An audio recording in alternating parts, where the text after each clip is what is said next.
Recording in progress.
Do it like that. Like this way.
Your Excellencies, distinguished delegates, ladies and gentlemen,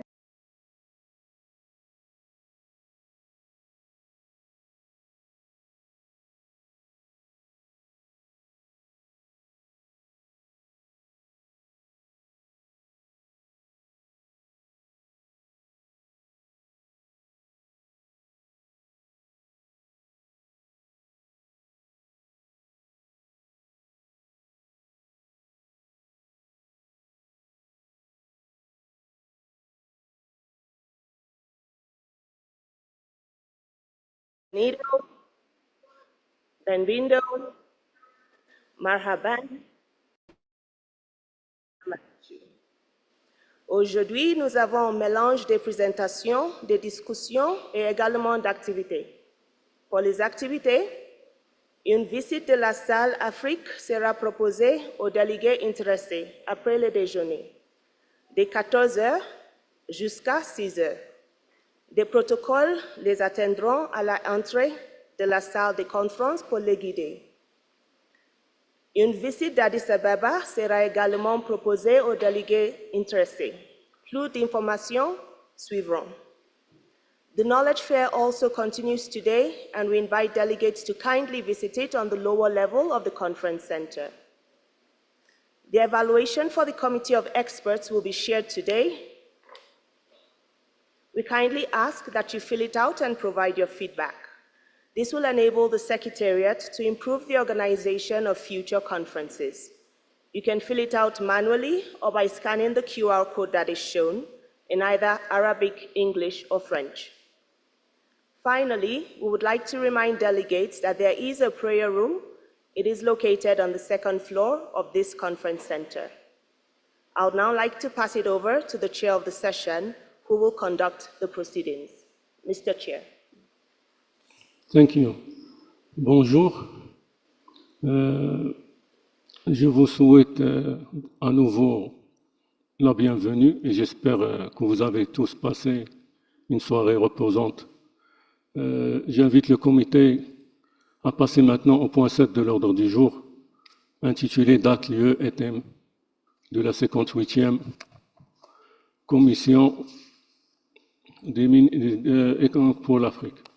Je voudrais attirer l'attention du comité sur la note du secrétariat intitulée Date, lieu et thème de la 58e, publiée sur la côte. Nous allons d'abord examiner le thème proposé par le secrétariat pour la prochaine session de la conférence en 2026. J'invite maintenant la secrétaire exécutive adjointe chargée des programmes et économiste en chef de la CEA, Mme Hana Moursi, à présenter un bref exposé sur la raison d'être du thème proposé et les questions que nous aimerions étudier au cours de la session. Madame Moussi, vous avez la parole.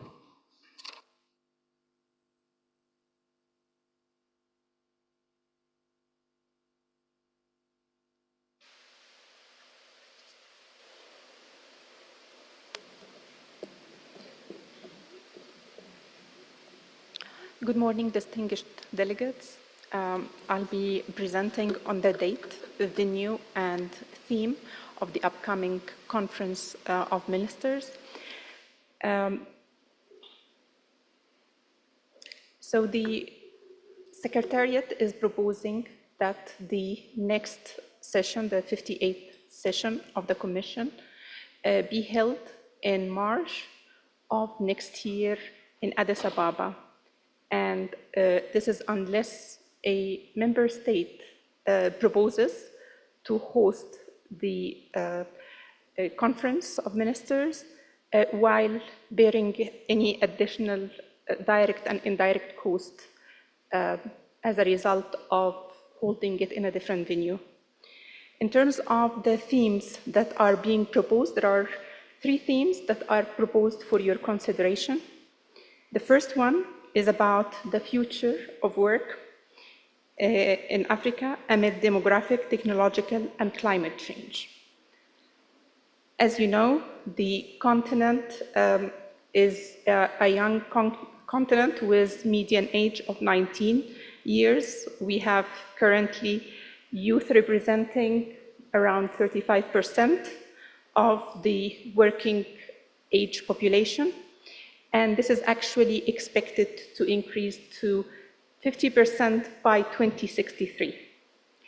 And amid all the changes and the technological, whether it's the Industrial Revolution, technological changes, automation, digitalization, AI, big data, all this mega trends will shape the future of work and how jobs and sector will be shaped for the future.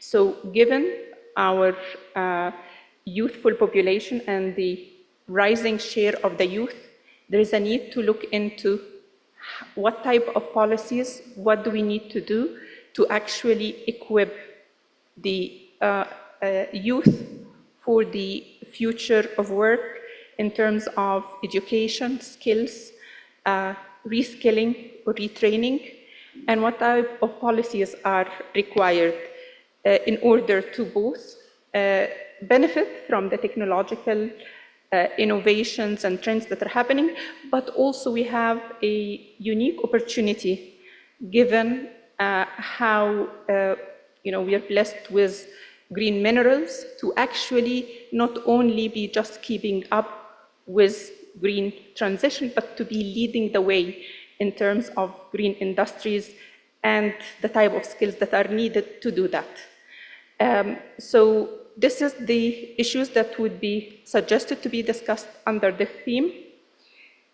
And for the second theme that is considered for your, that are considered for next year, it's proposed, the second proposal is about growth through innovation, harnessing data and frontier technologies for economic transformation.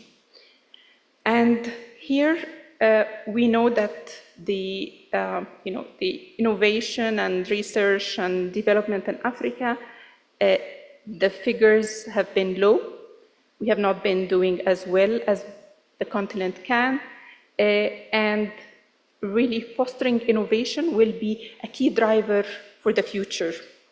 And the aim of this theme is really to look into what are the specific policy options that can help us, and the frontier technologies that can help us in leapfrogging development and in shaping the future of various sectors in the economy. So these issues will be discussed in detail in this proposal, and how really can technology and innovation be integrated in the development across sectors. Second option has to do with harnessing natural resources, biodiversity, and climate finance for economic and climate resilience. We have been talking over and over about all the richness in terms of natural resources that the continent has, and the challenges that we face both in terms of economic transformation and climate change. And this theme tries to look into how can we use innovative approaches to capitalize on these natural resources, including biodiversity, while at the same time dealing with key challenges that the continent will have, for example, in terms of dealing with stranded assets, dependence on commodity, and how do we handle that amid transition to net zero. So this theme will look into these issues as well as how the continent can utilize innovative financing to really create higher value added from these natural resources and biodiversity. So these are the three topics that are tabled for your consideration, and similar to last year, we will have a discussion by which you will guide us to which theme you believe would be best fit for next year Conference of Ministers. Thank you very much. Je remercie Madame Morsi pour cette présentation claire. Donc, j'invite les honorables délégués pour donner leur observation ou faire le choix d'une thématique ou proposer une thématique. Merci.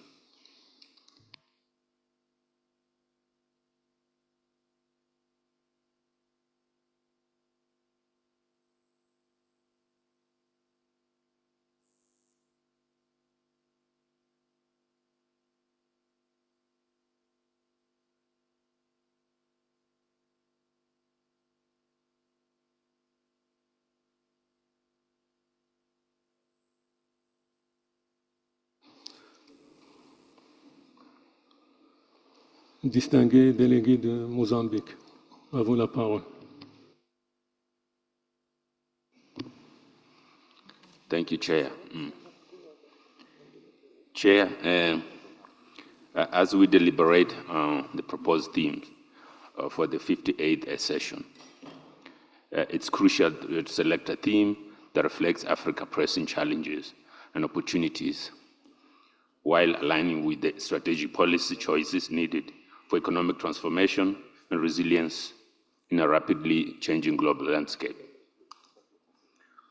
After careful consideration, we believe that option 2, growth through innovation, harnessing data and frontier technologies for the economic transformation of Africa, as the most suitable for the following reasons. Alignment with global megatrends. The global economy is increasingly driven by data, digitalization, and frontier technologies like artificial intelligence and blockchain. For Africa to remain competitive, it must embrace innovation and transition from resource-driven to data-driven economies. This theme ensures Africa is not left behind in the fourth industrial revolution. Second reason, addressing structural challenges. Africa faces challenges such as low investment in research and development, inadequate infrastructure, and limited integration between innovation-driven and beneficiaries. This theme encourages addressing these bottlenecks through public-private partnerships, improved digital infrastructure, and skill development. Third reason, job creation and economic diversification. With a rapidly growing and youthful population, Africa urgently needs productive jobs. Frontier technologies can unlock opportunities in finance, agriculture, healthcare, and education, driving jobs creation and diversification while harnessing the demographic dividend. Another reason has to do with enhancing regional integration. The Africa Continental Free Trade Area offers a unique opportunity for economic integration.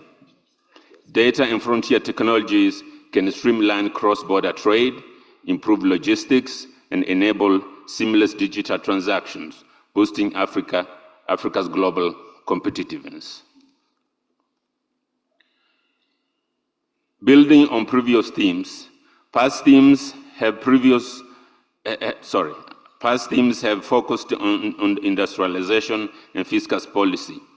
This theme represents a forward-looking shift towards innovation and technology, addressing emerging properties while building a fast foundation.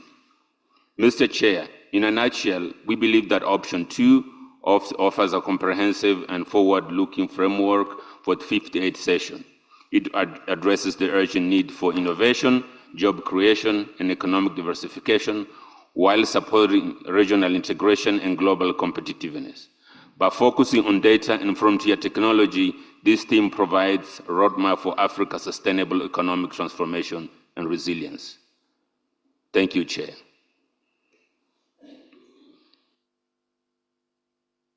Merci, distingué délégué du Mozambique. Est-ce qu'il y a quelqu'un d'autre qui voudrait intervenir?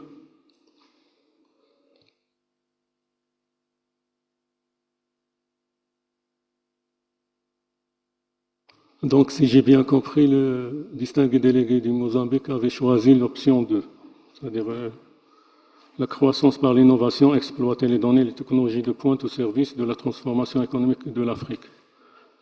Est-ce que vous êtes tous d'accord sur ce choix?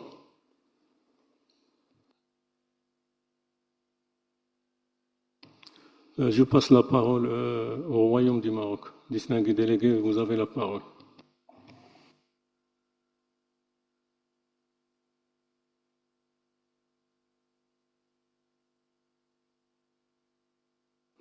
Merci, Monsieur le Président. En vérité, les 3 thèmes sont tous plus intéressants les uns que les autres, mais le Royaume du Maroc fait le choix du 2e thème. Merci. Merci, distingué délégué du Royaume du Maroc. C'est noté.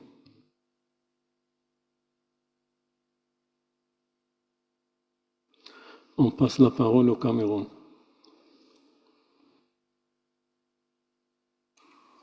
Merci, Monsieur le Président. Le Cameroun a également fait le choix du 2e thème. Merci.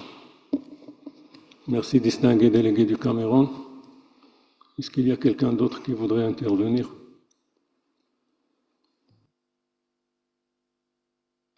Donc, on passe la parole au Zimbabwe. Thank you, Chair. I think we go along with the second theme, given its critical importance and the risk of Africa being left behind as we look at these critical issues, especially in relation to the need for improving and investing in digital infrastructure, skills development, including over and above that, enabling policies. Again, it will also foster regional cooperation. So I think for me, I've always lamented that Africa stands the risk of being left behind in issues relating to data-driven decision-making processes, artificial intelligence and machine learning, and the Internet of Things, and smart infrastructure. My colleague from Mozambique mentioned blockchain and all those issues. So I think it's appropriate. Thank you.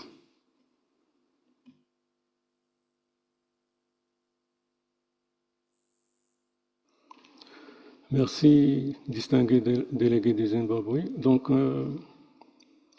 c'est l'option 2. Donc, on passe au Nigeria. Thank you, Mr. Chair. I would like to also stand with my previous speakers in supporting team number 2. It is obvious that team number 2 encapsulates both team number 1 and team number 3. And for this reason, it is important to agree with team number 2. Thank you.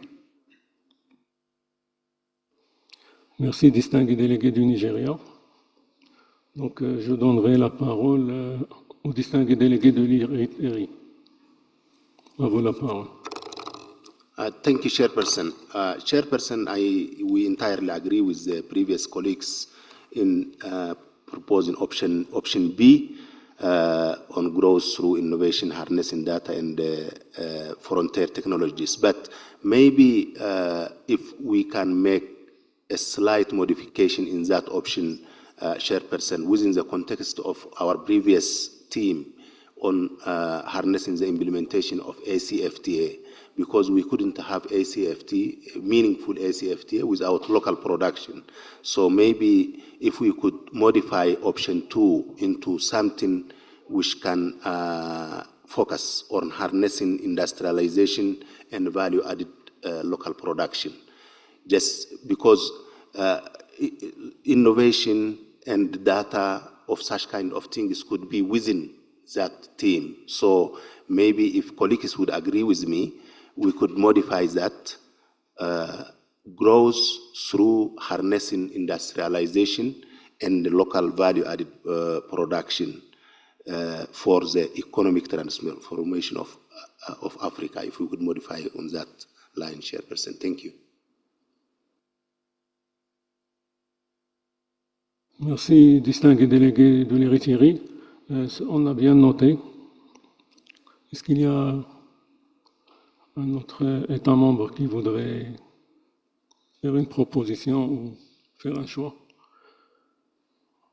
Parce qu'on a beaucoup d'États membres qui ont opté pour le deuxième thème, qui est un thème très important. L'exploitation des données et les technologies de pointe au service de la transformation économique, c'est un sujet très important. Donc, je vous remercie. Donc, on adopte l'option 2 avec les modifications de l'Érythrée. Je laisse la parole à Mme Hanam aussi.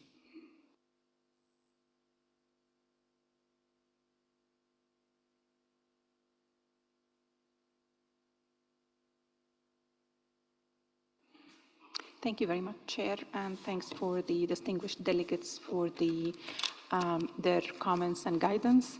It's duly noted the focus that has been placed on growth through innovation, and definitely this is a forward-looking theme in terms of what needs to be done.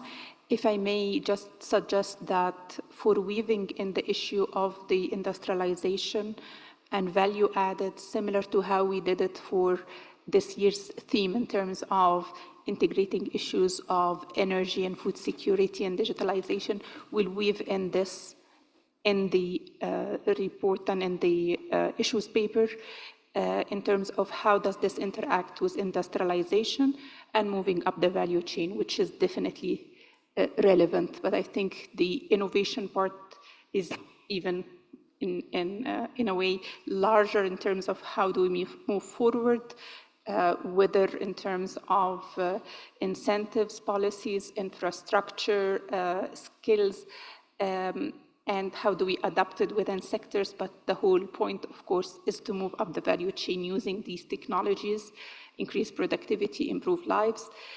So we'll integrate this within the discussion so that it's an integral part of what we will be presenting, rather than perhaps modifying the focus itself. I hope that is agreeable.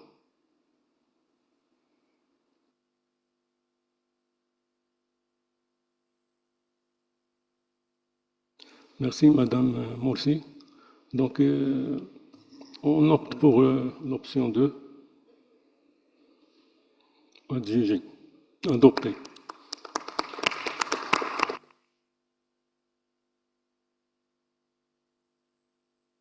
Comme avait dit Madame Morsi, en ce qui concerne la date, le secrétariat a proposé que la 58e session se tienne en mars 2026. Et je crois comprendre que les dates exactes seront arrêtées après de nouvelles consultations au sein du bureau et avec le secrétariat.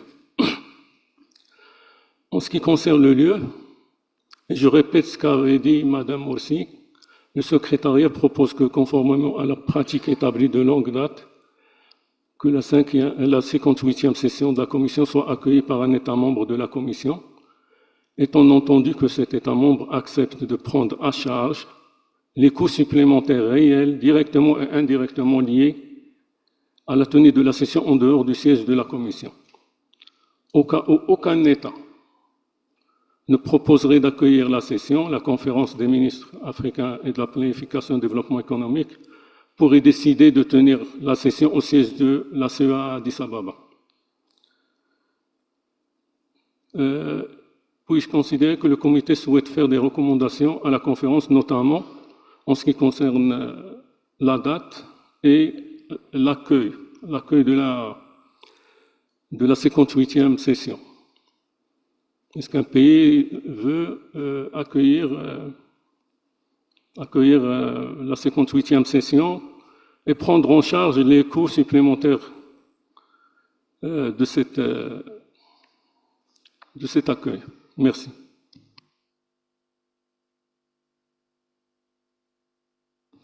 Royaume du Maroc, je vous donne la parole. Merci beaucoup, Monsieur le Président. Monsieur le Président, Excellences, Mesdames et Messieurs, distingués délégués, ma délégation a l'honneur et le plaisir d'annoncer l'offre du Royaume du Maroc d'accueillir la 58e session de la Commission économique pour l'Afrique, de la Conférence des ministres africains des finances, de la planification et du développement économique, réitérant ainsi l'engagement constant et indéfectible du Royaume du Maroc en faveur du renforcement de la coopération africaine et du développement économique et social de notre continent. Merci beaucoup, Monsieur le Président. Merci, distingués délégués du Royaume du Maroc. Est-ce qu'il y a d'autres pays qui veulent accueillir la 58e session?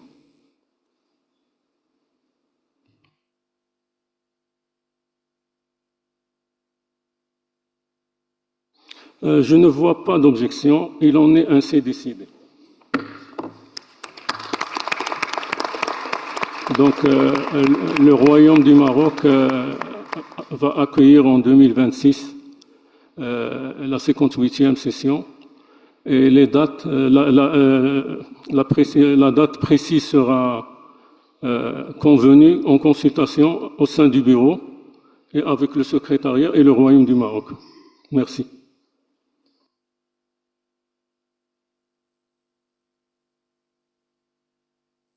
On passe à l'autre point de l'ordre du jour, questions diverses. Donc, une délégation souhaite-t-elle prendre la parole sur ce point de l'ordre du jour?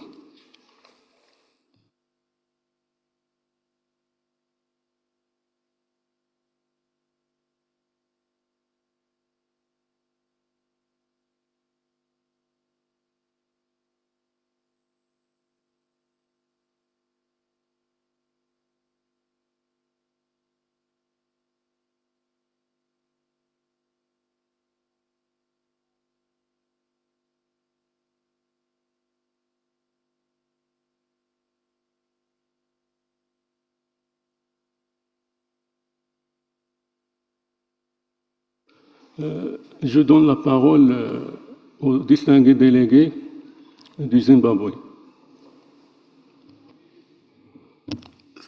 Thank you, Chair. And my issue I'm going to raise really pertains to the focus of our work as ECA. Going through the agenda, there have been so many proposal and frameworks for Africa's development, Africa's transformation. And really, I was wondering, given where we are going, budgets, etc., the budget presented reflected that there are challenges in terms of the resources for the programs, various programs for UNECA. And if you look at the various documents we had to look at, we have so many: NEPAD, Africa Agenda 2063, UN Sustainable Development Goals, and now we have our latest baby, the Africa Continental Free Trade Area, NEPAD, and all those. So I was wondering whether is there no room for us, and if you look at the themes and the issues being discussed, I think there's a common thread going through this. And I was wondering if there is no room for us to streamline what we are doing so that we have more impact, because we are spreading so many issues across so many blueprints, etc.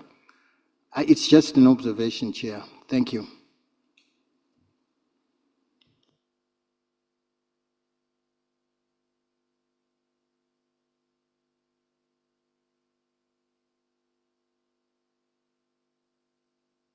Merci, distingué délégué du Zimbabwe. Madame Moussi va vous répondre.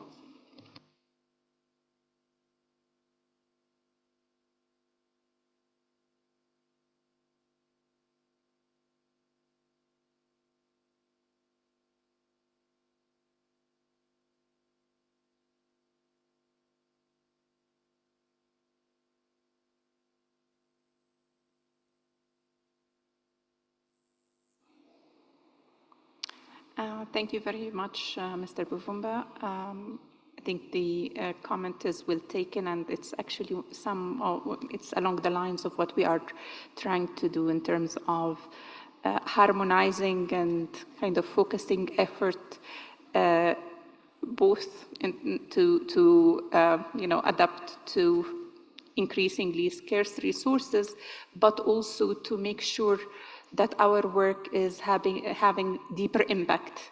So we're really trying to align the different issues and frameworks that we're doing, and how can we, through them and through harmonization, get to much bigger scale in terms of impact of the work we do, whether analytical, advisory, or in terms of convening to help have common positions. So it goes very well in the direction of what we're trying to do, and we appreciate your comment. Thank you.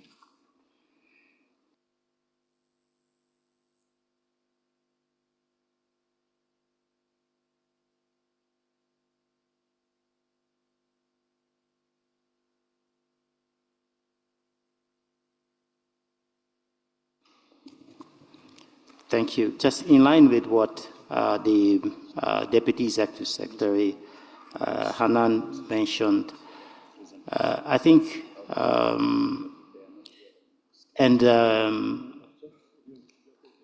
think it was Daya, our colleague who made the presentation, our program budget, made reference to the initiative that the United Nations Secretary General has just launched, the UN 80 initiative. There is an overall effort that the organization, when I say organization, I'm talking about the United Nations in general, will be making to try and rationalize its efforts and focus them better. And we also had said yesterday that, as again the Asana mentioned,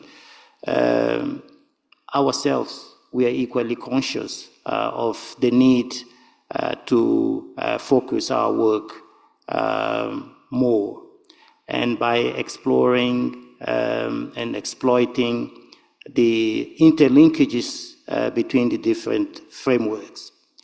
Like, for example, our integrated planning and reporting tool, which enables the monitoring of the implementation of Agenda 2030 and Agenda 2063 simultaneously, also enables us to monitor the implementation of the Doha Plan of Action. So, and indeed, as we deploy the IPRT, this is something that we are going to do more consistently. Furthermore, on Agenda 2030 and Agenda 2063, already there is, as everybody knows, a high level of alignment, 80 to 90%, between the two agendas.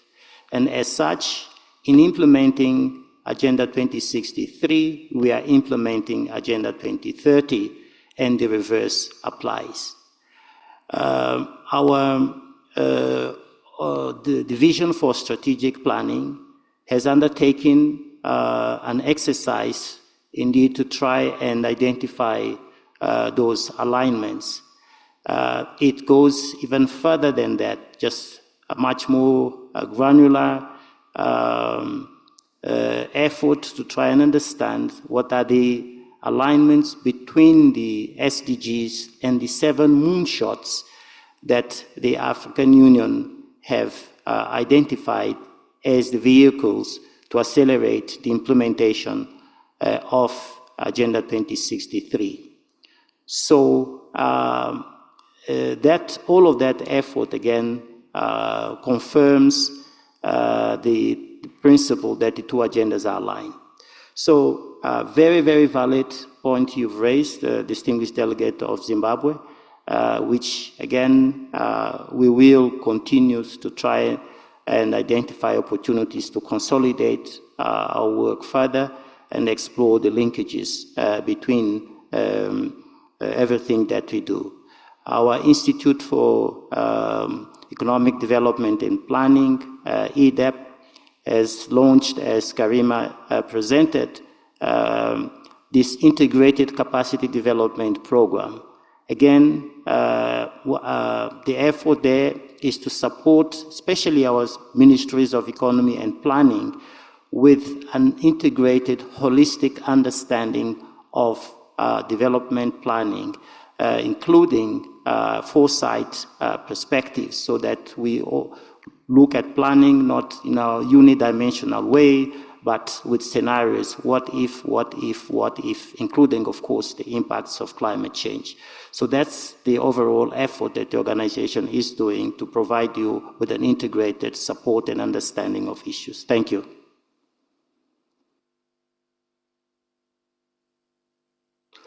Merci.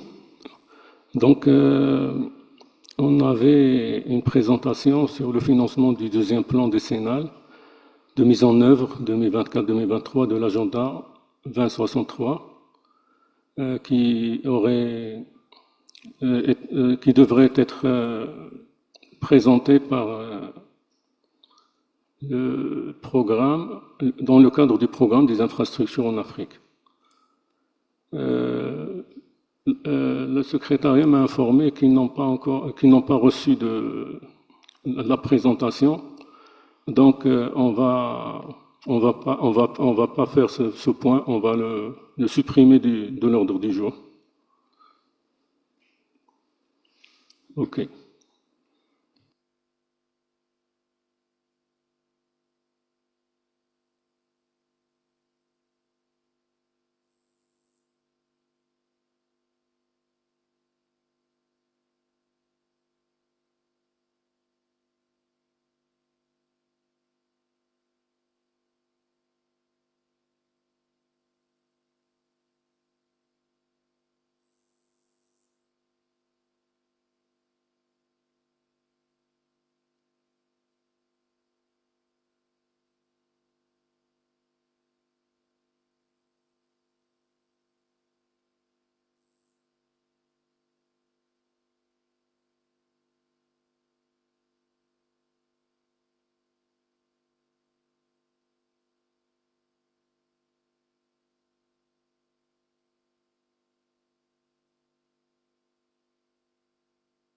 Honorable délégué, puisqu'on a supprimé ce point de l'ordre du jour, on a droit à une pause. Donc je vous invite à prendre une pause et à revenir, à être dans la salle à 10h30. Merci beaucoup.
Each year, the Conference of African Ministers of Finance, Planning and Economic Development brings together the key leaders, policymakers, and experts to shape Africa's economic future.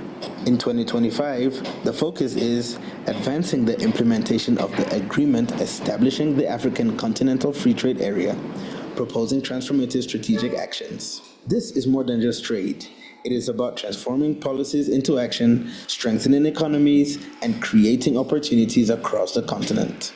But impactful change needs more than just discussion. It requires ideas, collaboration, and knowledge sharing. That is why the ECA Library is hosting the Knowledge Fair, a dynamic space where policy meets practice. Here you'll find success stories from across Africa, cutting-edge research and insights, opportunities to engage with experts and decision makers, and connections that drive real impact. The ECA Library is at the heart of this exchange, bridging knowledge with action, empowering policymakers, and shaping Africa's future. Join us at COM 2025, where we'll connect, learn, and build Africa's future together.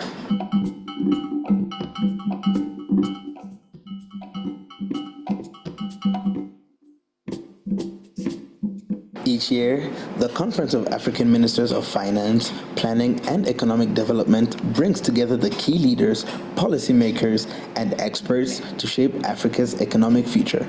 In 2025, the focus is advancing the implementation of the agreement establishing the African Continental Free Trade Area, proposing transformative strategic actions. This is more than just trade. It is about transforming policies into action, strengthening economies, and creating opportunities across the continent. But impactful change needs more than just discussion. It requires ideas, collaboration, and knowledge sharing. That is why the ECA Library is hosting the Knowledge Fair, a dynamic space where policy meets practice. Here you'll find success stories from across Africa, cutting-edge research and insights, opportunities to engage with experts and decision makers, and connections that drive real impact. The ECA Library is at the heart of this exchange, bridging knowledge with action, empowering policymakers, and shaping Africa's future. Join us at COM 2025, where we'll connect, learn, and build Africa's future together.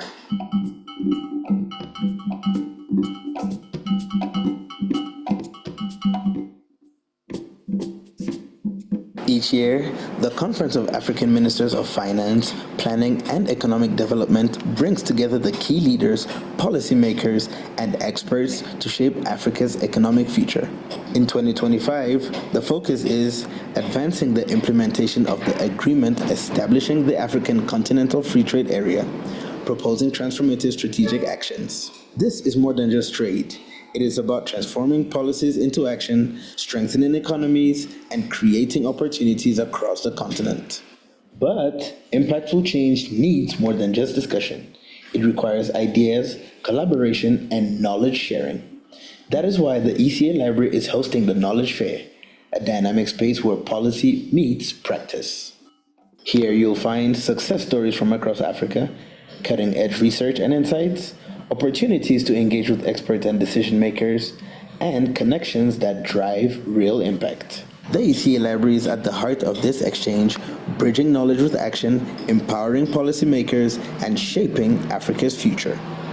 Join us at COM 2025, where we'll connect, learn, and build Africa's future together.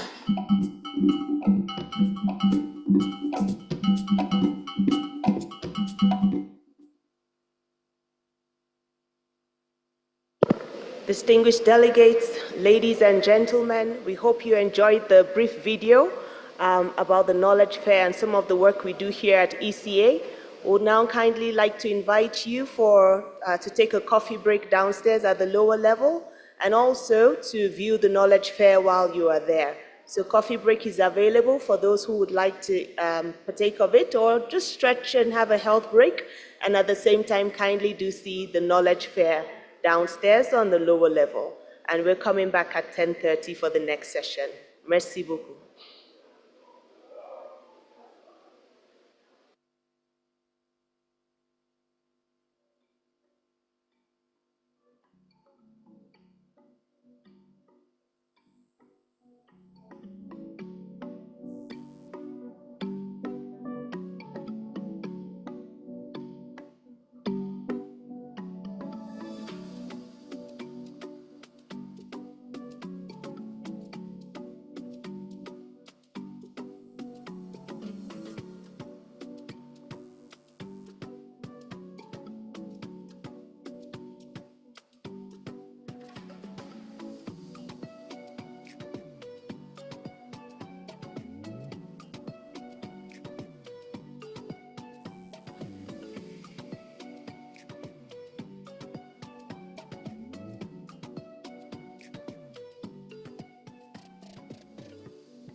Your Excellencies, distinguished delegates, ladies and gentlemen, may I kindly invite you to take your seats so that we can continue with the proceedings.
Distinguished delegates, ladies and gentlemen, We hope you had a good coffee break or a good health break, as the case may be. We're now going to continue, and I would like to hand it over to the chair to continue with the proceedings. Thank you.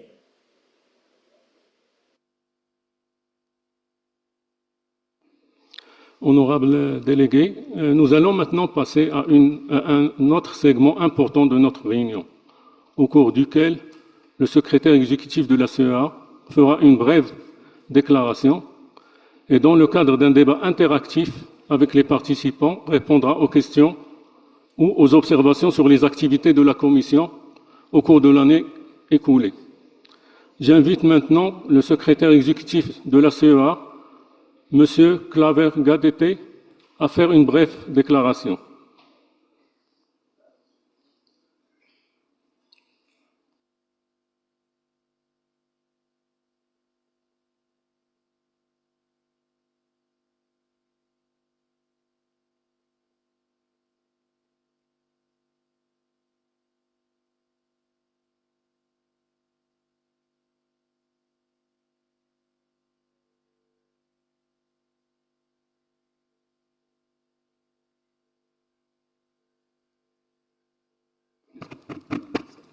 Yeah, thank you so much. Well, I've never seen technology that is not fast. This one here is, takes quite some time. Thank you so much. Thank you very much, Chair. Thank you very much, colleagues, Deputy Executive Secretaries, and others. Thank you so much. And sorry I have not been with you. I just came back last night from New York, but I heard everything went well. And this was my chance just to also listen to you, especially the discussion on the theme, but at the same time discussing the global challenges that we are all facing. We know that in all our countries we are almost facing the same situation. The issues of finance that is not sufficient, lack of access to concessional resources, the grants of recent, many countries have also reduced their grant, the aid that they are giving us. The debt levels are too high, and payment of debt levels of that kind of magnitude has implication on the macroeconomic management of our own countries. We know the issues of climate that everybody is facing, not only in Africa, but also globally. And that's why there has been quite a lot in terms of discussion on what can we do differently. The discussions on domestic resource mobilization, and of course, there are many tools that we are using, the G20, the FFD4 that most of you have also participated in, and now looking at the COP30 that is also coming, and the World Social Summit that is expected by the end of this year. These are the global issues that we are facing. And looking at the disruptions in trade that is happening and the global geopolitics, it is high time that we look inward, we look at ourselves, we look at what we need to do differently.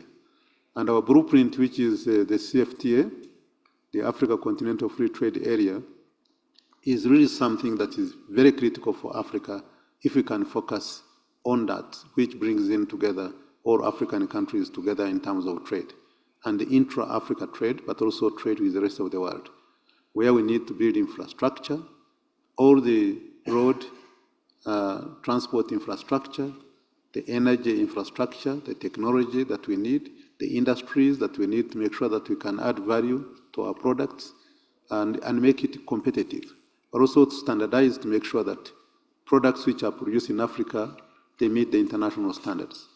So I wanted just to hear from you what you have been discussing, but this area, this topic is very critical, and that's why the EC has been pushing on the regional value chain to make sure that for each of the products that we produce on the African continent can add value to that. We had identified, there are 94 identified regional value chains initially, but there could be more, and that's why we wanted to make sure that we work as partners together.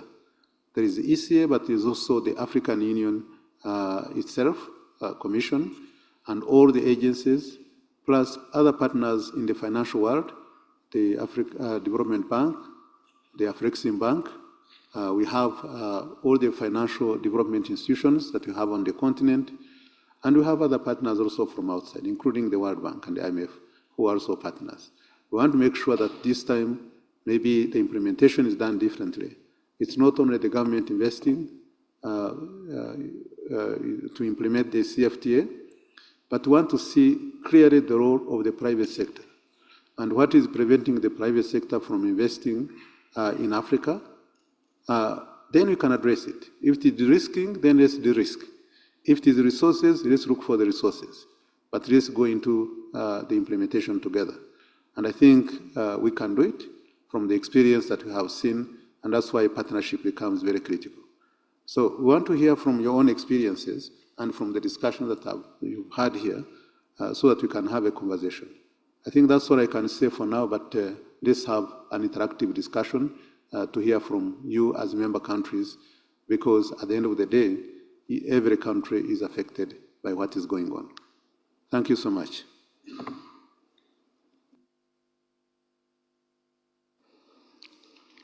Je remercie M. Gatete de sa déclaration. Honorable délégué, le débat est ouvert.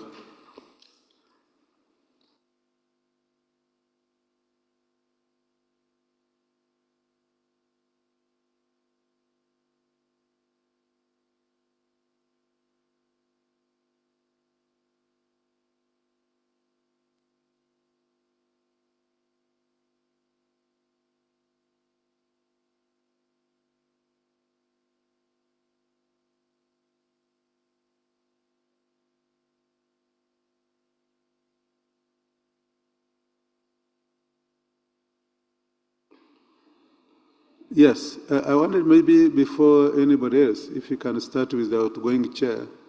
I saw Mr. Buvumbe here. I'm trying to locate where each one is seated.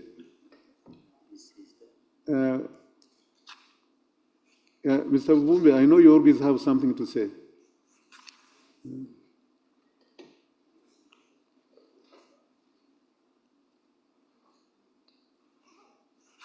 Yeah, I think our team has to work on this technology. That is very. If you move at this rate, I don't think we can achieve the CFTA.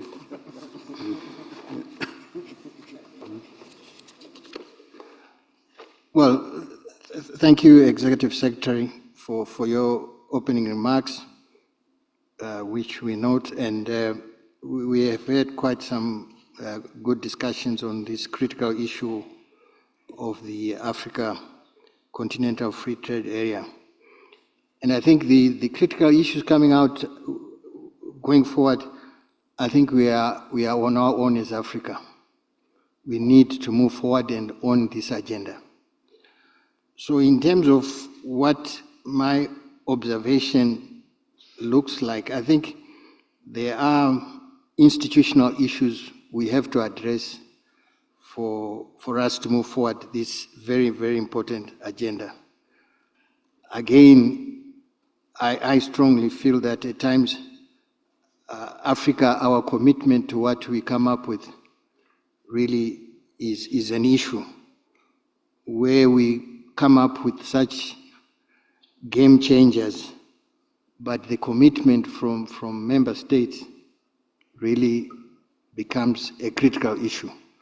So these institutional issues we have to address, Executive Secretary, so that we have the full commitment of the member states.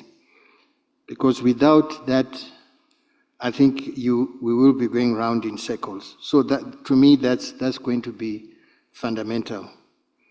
And then there are other issues where we have to ensure that our economies are prepared for this. I was discussing during the coffee break to say, what is the transition for Africa? And really, the 94 regional value chains which we have identified, practically how do we move forward? Because in most times we identify all these issues, but the implementation and the practical steps for us to move forward, I think, are found wanting. So I think as ECA, I think you have a big role to play assisting all of us to say, step by step, what are we doing, and there's accountability and there are practical deliverables. I think this is the other area where we keep on talking, but in terms of practical steps to achieve what we are looking at becomes very, very difficult or impossible. So yes, there are critical issues we have to put in together. I worry about the infrastructure. If there's no connectivity, the roads, you have mentioned the roads, the rail, and then the fundamental enabler of energy. I think also we need to have concrete actions in that endeavor, including the value chains. The value chains will not move without energy. So again, we need that package to make sure that we deliver on these critical areas. I'll stop here, Executive Secretary. Thank you.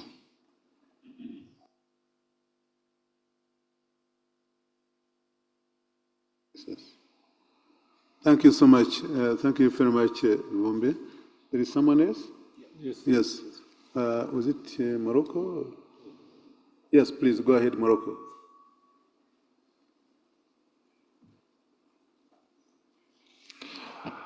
Monsieur le Président, Monsieur le Secrétaire Général, tout d'abord, je vous remercie pour tous les échanges qu'on a eus durant ces 2 dernières journées aujourd'hui et pour tout l'appui que l'UNECA apporte aux pays africains pour la concrétisation des projets de développement et de stratégies de développement à l'horizon qu'on a mis tous, qui est l'horizon de 2030-2063. Ce sont des agendas, à notre sens, très importants et c'est des voies sur lesquelles on doit tous marcher et surtout avec la même vitesse.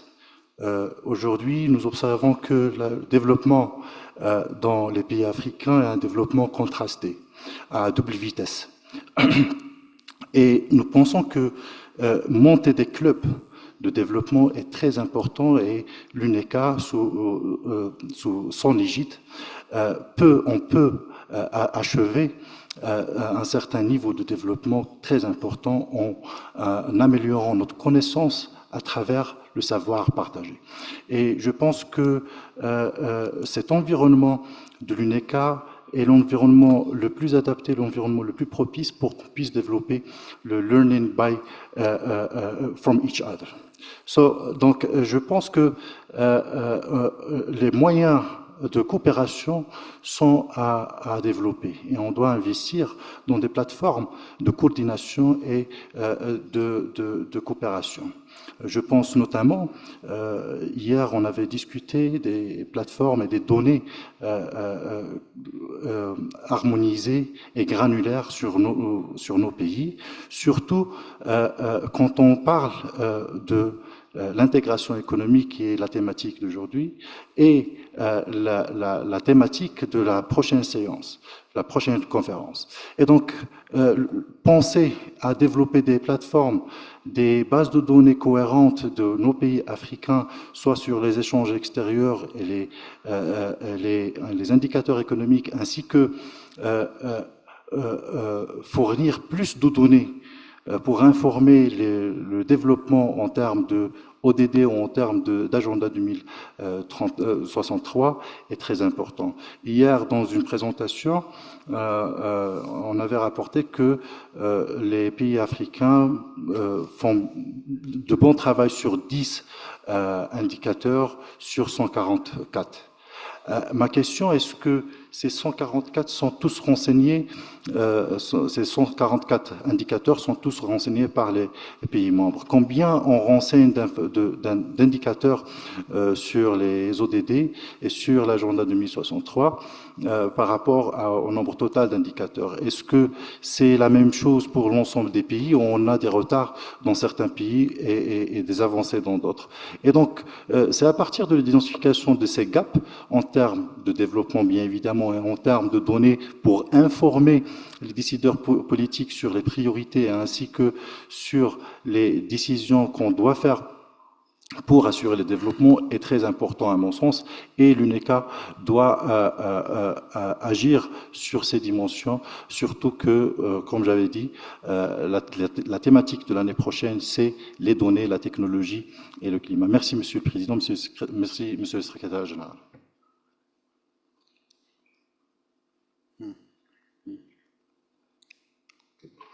Thank you very much. Is there anybody else? Oh, okay. Okay, sure. It's okay. It's okay. Je donne la parole à la République démocratique du Congo. À vous la parole.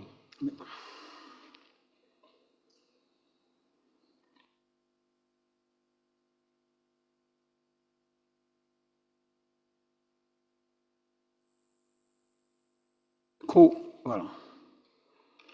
Bien. Merci, Monsieur le Président.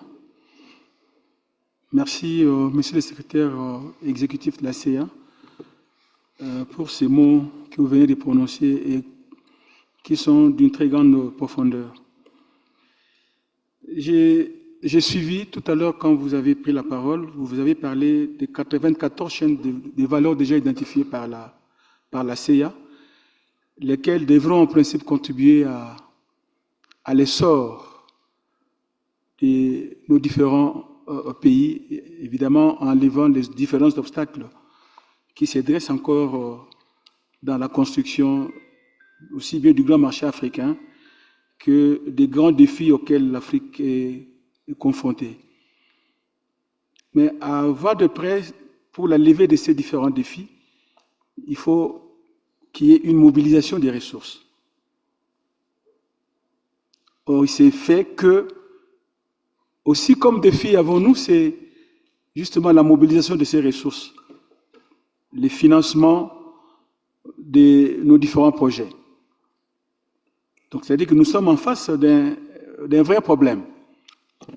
Le problème, c'est celui du financement. Est-ce que, au niveau de la CIA, y a-t-il des approches innovantes pour mobiliser des ressources aussi bien à l'interne qu'à l'externe pour contourner évidemment ces difficultés que nous avons dans la recherche de moyens, de fonds, des ressources financières importantes évidemment pour toute l'Afrique parce qu'il ne s'agit pas d'un pays ou de deux pays, mais pratiquement de toute l'Afrique dans ses différentes composantes.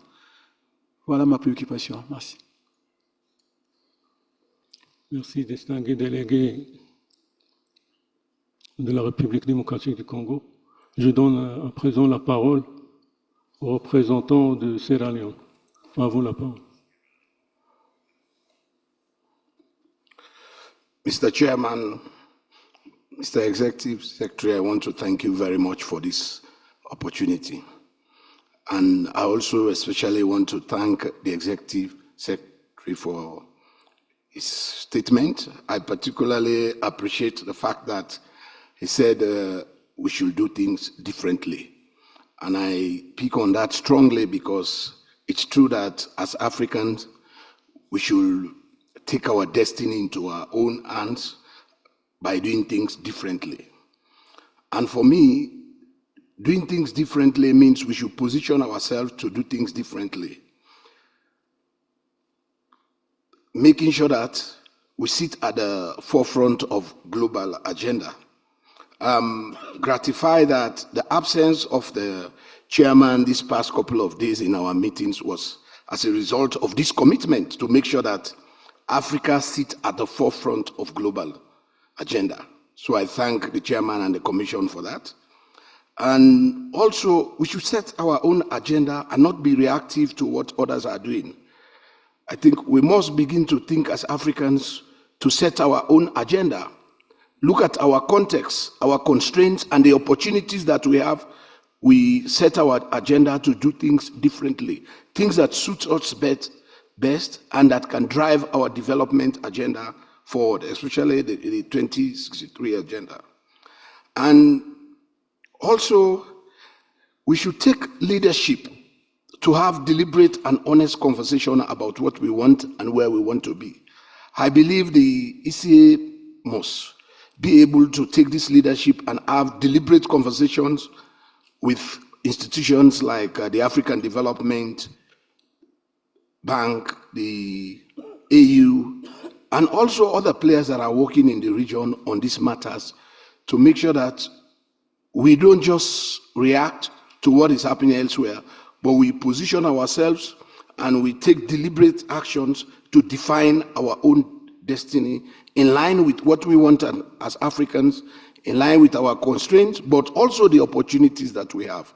I believe if we begin to look back at ourselves and ask ourselves, is the global agenda in line with where we should go, or do we need to have a parallel agenda that should run with the global agenda? I just want to bring ourselves back to some memory about China. When the Washington Consensus were built, China decided to go on a two-track policy. They had the Washington Consensus aside, but they defined their own destiny as Chinese on the basis of what they want, on the basis of the constraints, and they have on the basis of their advantage and opportunities. And today we have seen where China is. Not everything that is defined out there will be applicable for Africa. Not everything that is defined out there will be able to take us where we want to be. There are differences, the contexts are different, and we are at different paths of our development. So therefore, as Africans, I think let's begin to look at that and see we develop parallel structures to work in line with what is happening elsewhere. Thank you, that's my submission. Merci, distingué délégué de la Sierra Leone. Maintenant, je passe la parole au distingué délégué de l'Érythrée. À vous la parole.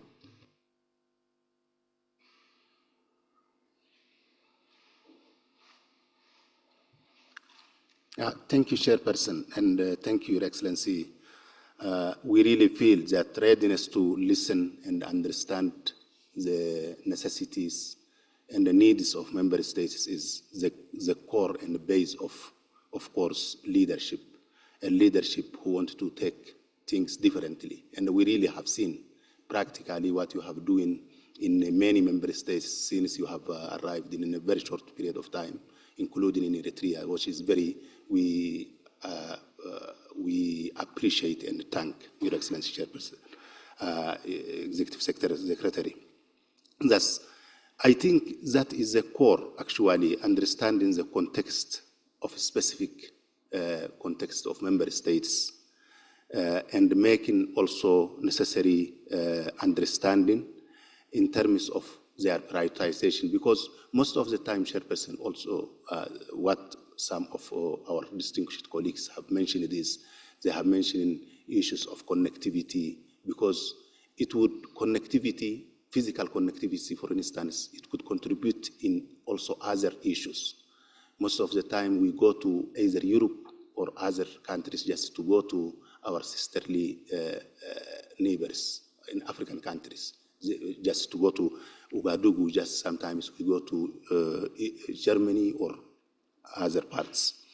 So I think reducing bureaucratic hassles just in assistance in cooperating with member states is very important, because most of the time we spend much of time in just making feasibility studies and the things. So it doesn't matter how much, but making it just practical and just to the context of member states in terms of prioritization and understanding their context and their needs rather than without value judgment.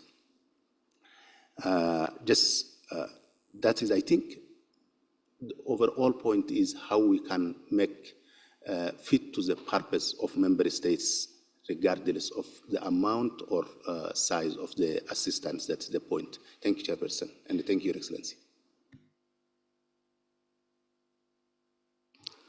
Merci, honorable délégué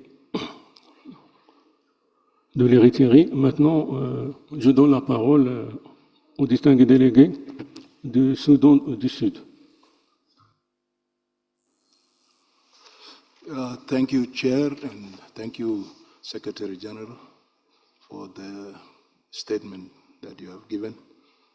I think for us as a continent, we have to take ownership of the implementation of African Continental Free Trade Area. and take it as a vehicle to achieve Agenda 2063, because as the only path to achieve that. Because for us as a continent, we have a lot of challenges, but we won't be dwelling on the challenges all the time, because wherever there are challenges, you also can transform such challenges into opportunities. So as a continent, we have to work on the challenges to transform them into opportunities that will help us achieve our dreams as a continent for better Africa and achieving a sustainable growth that will help us to move as a continent and be a player in the international stage. That's very important. And also to achieve the full implementation of African Continental Free Trade Area, we have a lot of things that we have to work on them as countries or collectively. For instance, standardization. We have to have a minimum requirements that we need for standardization of our products. So whenever we are trading, it will be acceptable. Because when doing trade, there is you can have a market access, but sometimes it's difficult to have a market entry, and that's what Africa is facing globally. We have all the resources that we need, and you see a lot of countries, they say, yeah, you can have access to market, but when you want to enter, the issue of standardization becomes a problem. So these are the things that we should work on them as a continent and make sure that we put our house in order so that when we are trading to each other, everybody will have a market entry. Not to say that we have a market access only and without a market entry, because that will be a big challenge. So again, we should always think of the challenges of implementation more than putting all the theories that, yes, we need to do this and we need to do that. Because if we are not addressing the issues of implementation of continental free trade area, there will be a problem. So in that sense, we can also work with countries and make sure that the implementation is a reality, rather than put it as a hope always that we need to implement, we need to ratify, and we need to do this. So it is a high time now we work as countries with the help of UN Economic Commission for Africa, together with the African Union, to see how best we can implement the continental free trade area. Thank you.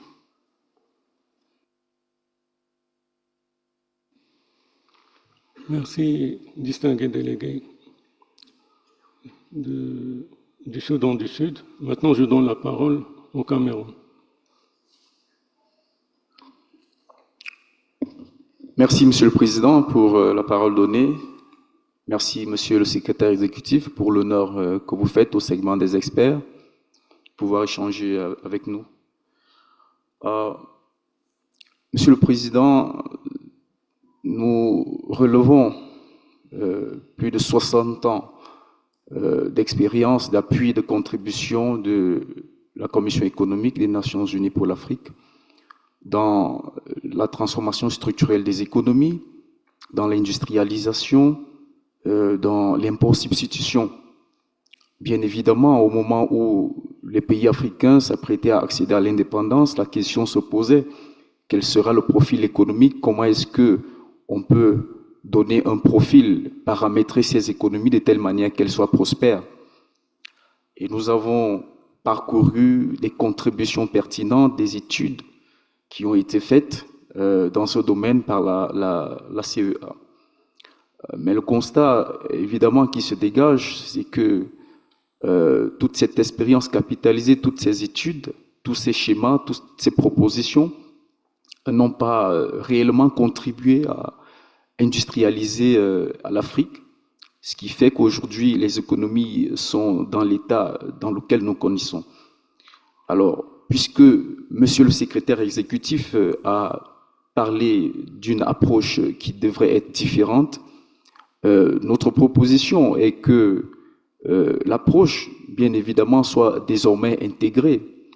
Nous avons certes ces études, mais il faut une synergie entre la CEA, les autres partenaires techniques, mais surtout aussi les partenaires financiers, pour que nous puissions traduire toutes ces réflexions en actes, nous puissions réellement influencer les interventions et les politiques au niveau des États, pour que toutes ces études que nous menons et toutes ces réflexions que nous menons puissent réellement contribuer à transformer structurellement nos économies. Merci. Merci, distingué délégué du Cameroun. Avant de donner la parole à la Gambie et au Mozambique, j'invite Monsieur le secrétaire exécutif à prendre la parole. Merci.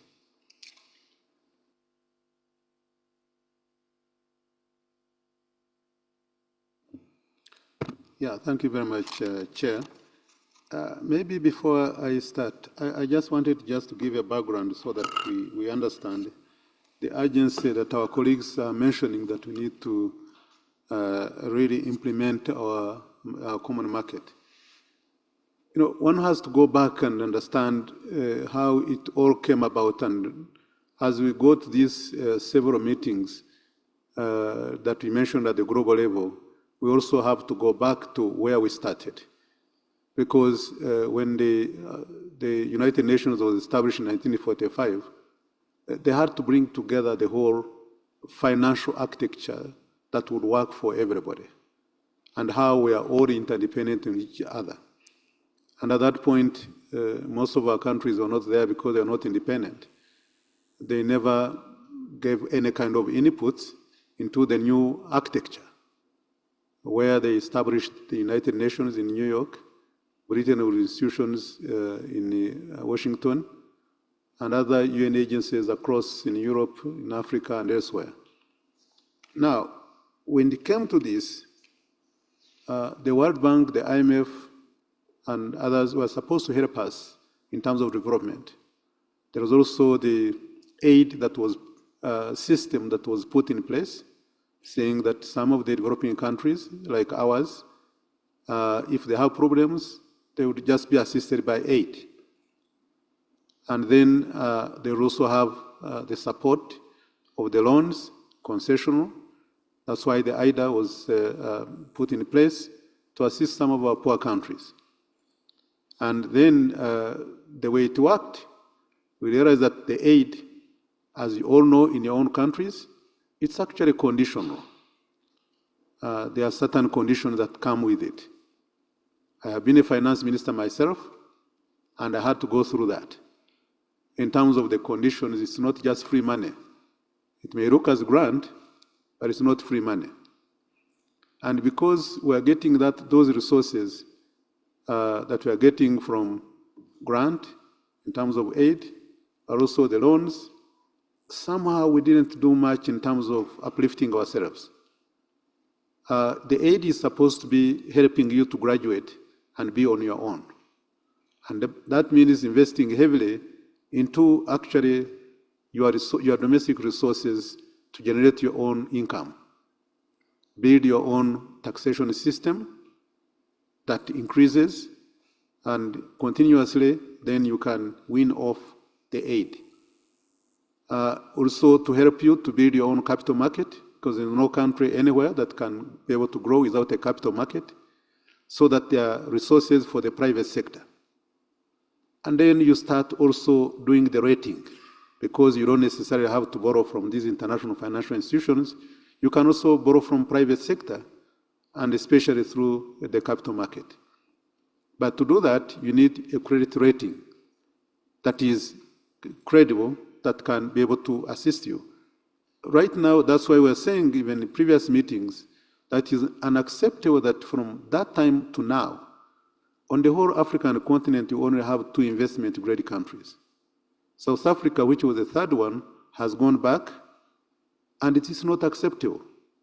And that's why we need to work together and say, what has gone wrong for us to generate our own resources? How come we are still at 15.6% of GDP in terms of the tax?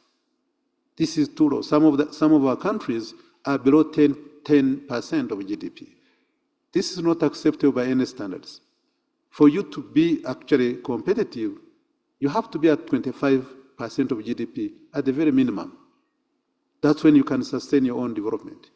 That's when you can go to whatever our colleagues were talking about, developing our model, but knowing that we can finance it. Looking at the pillars of development that we can focus on for each of the member countries. So that history has really kind of delayed us, and, for a long time. And where it became even challenging, it used to be so generous that if we had problems of debt, we are being assisted within the Paris Club. They would sit there because most of the debt was owed to the World Bank, to the ADB in case of Africa, and then also the rich world, especially from the West. So when they established the Paris Club, you'll go there and you find that almost all the debt, 90%, 80%, which are concessional, they are owed to those rich countries. And they will sit down and restructure and do everything to make sure that you are back again to performing. That time has gone. Now we're in a new world, whereby this time, because as your countries grow, you need more money, you need more resources. It means that it's no longer the Western countries that were rich by then, or the international financial institutions that were lending to us on a concessional basis, but now there is private sector. Most of our countries here have issued Euro bonds, from Ghana to Senegal to Kenya to Rwanda to Uganda, everybody. That means you are borrowing from the private sector at sometimes high cost. And then you also have other countries that have come in, that were not, again, from the Paris Club members. China has been lending quite a lot, helping infrastructure because there was a gap in infrastructure. We have seen India, the same thing in those areas. All the Arab funds, 5 of them, they are lending in infrastructure and in other areas which are no longer being taken care of by the bilateral development partners. And we are seeing a different set of the debt and set of people. So bring them back together was a problem.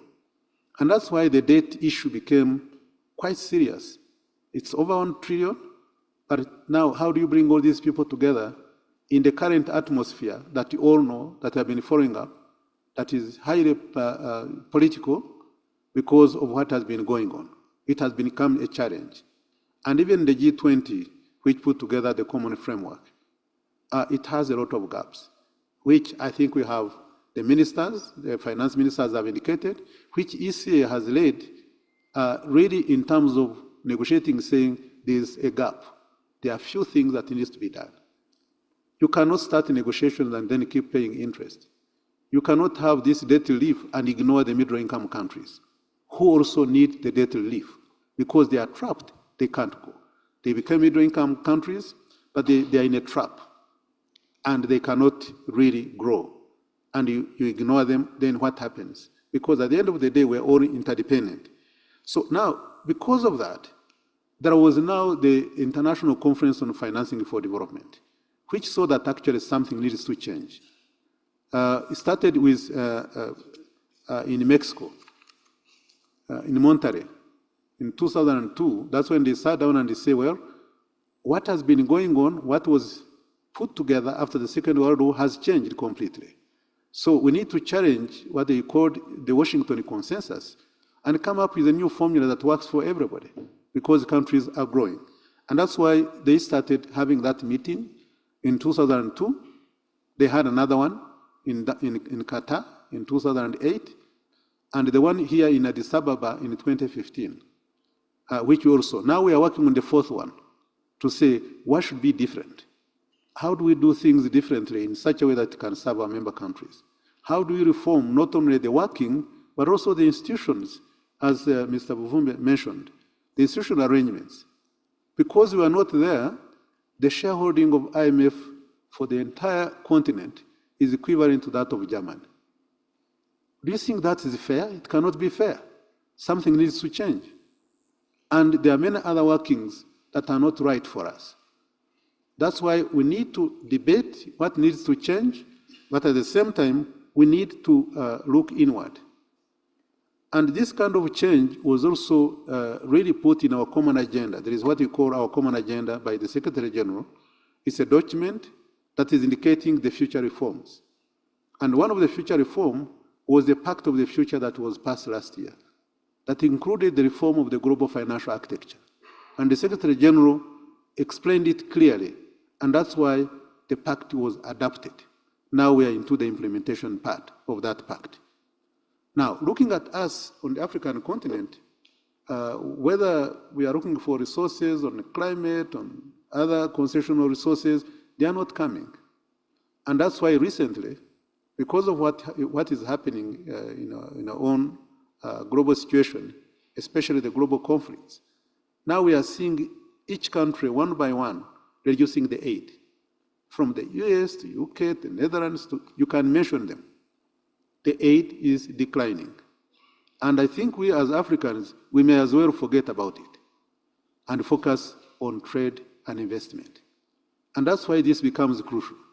Someone mentioned that we are on our own. We have to be on our own. We have to look inward and say, what can we do differently? Now, we have this blueprint, which is the Africa Continental Free Trade Area. The trading among ourselves has been in the range of 12 to 15%, almost for decades. And we need to do something about it so that this time we trade. But at the same time, we don't have to export raw materials. We have to add value to the final product. It has to meet international standards. And we have to put all those details of what is required for us to build a market together. And nobody is going to do it. And I think I liked what one of our colleagues, I think from South Sudan, mentioned. What is needed now is implementation. No matter how little it is, but let's implement it. Let's focus on implementation, because if we did, then every year we'll be making progress in these areas. So that's why we're saying that with that kind of background, we need to do things differently. We need to do things differently because we cannot continue to do the same thing the way we have been doing it and expect that the aid is going to come, expect that the concessional resources are going to come, and if you have a problem of debt, that is going to be resolved by the rich countries. Now we are seeing that the situation has changed completely, and that's why we need to change. And that's why ECA has come up with, I would say, 4 areas. In Feb, we had the Africa Business Forum. This time focused on the Africa Continental Free Trade Area to say what is working or what can we do. We brought in the private sector, the financial institutions, and others to understand practically, beyond the statements that we make in conferences, what can we do. And this one here was trying to say, next year we should come up with clear products on what has been done, not repeating the same thing. Now we are having the Conference of Ministers for them to discuss really the issues that are concerning, and hopefully by the end of this conference, we can come up with a common position on what Africa thinks about what is going on, beyond the normal resolution, but the ministers need to come up with a statement that can be taken forward to other levels, to other conferences. We are also having Africa Regional Forum for Sustainable Development. It will take place in Uganda from 9th to 11th, but also there will be so many other meetings starting before that. That's where we look at the Agenda 2030, Agenda 2063, and say, how do we share experience? What has worked in one country that can work in another? So that we can share and come up with Africa innovations on how to implement these kind of agendas which are very important for us. We are also having another one for research, because we need advice to our member countries, applied research. And we're having another conference in June that is also going to, this time, bring all the think tanks together, but this time not academic research. It's applied research that are going to inform decision making. And this would be our own contribution working with you as member countries and testing them in your own member countries, what works and what we think we need to change. So the issues that were mentioned by my good friend, Mr. Buvumbe, definitely we listen to you. And these are the institutions, issues have to be addressed, definitely. The Agenda 2030, the Agenda 2063, and sharing experience that has been mentioned by Morocco, indeed, this one is very, very important. We're having integration, which we started with the economic communities at the regional level. And we are having currently 8 of them. They have been having a common market. They have experiences on how to implement things. And now that we are bringing it to the continental level, we need to learn from each other, from the different economic communities, but also from our own member countries on what has been going on. So the target of 144 goals, which we are going to be discussing in Kampala, indicators, and why we are lagging behind. And we need to go one by one and see, at least for the ones that we have chosen, trying to see which country has done better. And that's why, for example, things which have been debated about technology and AI, that's why we initiated a kind of research to understand which innovations are driven by AI. And we have come up with 307 innovations in Africa, with Eastern and Southern Africa leading in this area. These ones are the technologies in all I think they are in 8 areas, 8 areas, sorry, where they are making a difference, but each country is not talking to their neighbor to understand what is going on. And that's why it is very, very important that for us, we share the experiences. The issue that has been raised by DRC, which is very, very important. And it is saying we're in this kind of situation. Who do we turn to? Where do we go in terms of innovative financing tools that we can do? Yes, for example, when you had challenges of climate, we had the green bonds, we had the blue bonds, we had the sustainability-linked bonds, and some of them were actually even cheaper. And that's why you're saying we need to come up with innovative way of doing things, or mobilizing resources. But not all the resources can be mobilized outside. We can mobilize them inside by saying what do we need to change in terms of taxation. How do we do taxation in terms of management? How do we digitize? How do we bring the whole host of the informal sector into the formal sector? What do we need to do differently? What incentives do we give, and how do we target our incentives? So that they are not just blanket incentives where everybody is benefiting, but we don't see the taxes coming in. So there are many issues that we need to do in terms of looking inward. And then for the capital market, the stock exchange, how many products do we have on those stock exchange? How do we make sure that the stock exchange are bigger? For example, there is one experiment that we had done in East Africa, where we linked the stock exchanges of Uganda, Kenya, Rwanda, and Tanzania with the World Bank support in terms of the common trading platform. It's not yet now started to work properly, but by bringing those ones together, it means the outside investors would find this one as a viable market where to put in their money and invest in those kind of stock exchanges, if they work properly. And here we also have to look at the size. That's why you have the small ones which are scattered, but sometimes with 2 products, with 10 products. When small countries with few million people like Jamaica is having almost the people, the companies that are listed on their stock exchange, almost equivalent to half of what is listed on Africa. And this is a small country. And that's why we need to do things differently to make sure that we can mobilize the resources. This is the meeting where we can discuss in terms of what are the innovative financing instruments that we can put in place. And that there's no other place that, other than this one for us to debate and be able to come up with a checklist for the member countries on how they can mobilize their resources. Sierra Leone, you've really mentioned, and this is quite frustrating, a country, all our countries are very rich, very, very rich. And for Sierra Leone, you are even richer than, more than maybe average. I know your country very well. That from Kairahun to Makeni to Kenema to everywhere, the minerals that have been there for many, many years. Who has benefited from that? Who owns them? They are owned by foreigners. And that's why we need to come back and say, well, with all the riches that you have, vis-a-vis your population, what can we do differently? When I was talking to your Minister of Finance, and we are talking with this, the Africa Legal Framework, whatever it is in ADB, and we said, why don't we go there and package it together and see how to revise it, how to do it in such a way that it can cater for Sierra Leoneans? Because you have all the resources that is needed, but you're not the only one. Each of you people who are here, you have all the resources. When we say you have 30% of the minerals here on the continent, you can imagine the project that we are trying to do from DRC and Zambia, the one for batteries and value chain. If we did it properly, it would be an example of what is possible for Africa to deliver. And that's why it is very, very important for us to say, with all the riches that you have, with all the agricultural land that you have, why should we import food? For all the minerals that we have, what can we do differently? And so when you talk about the regional value chain, that's exactly what we are talking about.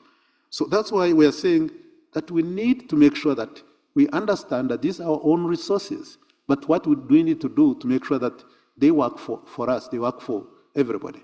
And the point that you made, that we have to be on the table when you're discussing these issues, that's why we need that whatever comes from this kind of conference today and tomorrow and next week, it should go to the global level so that we have our own say in what is going on.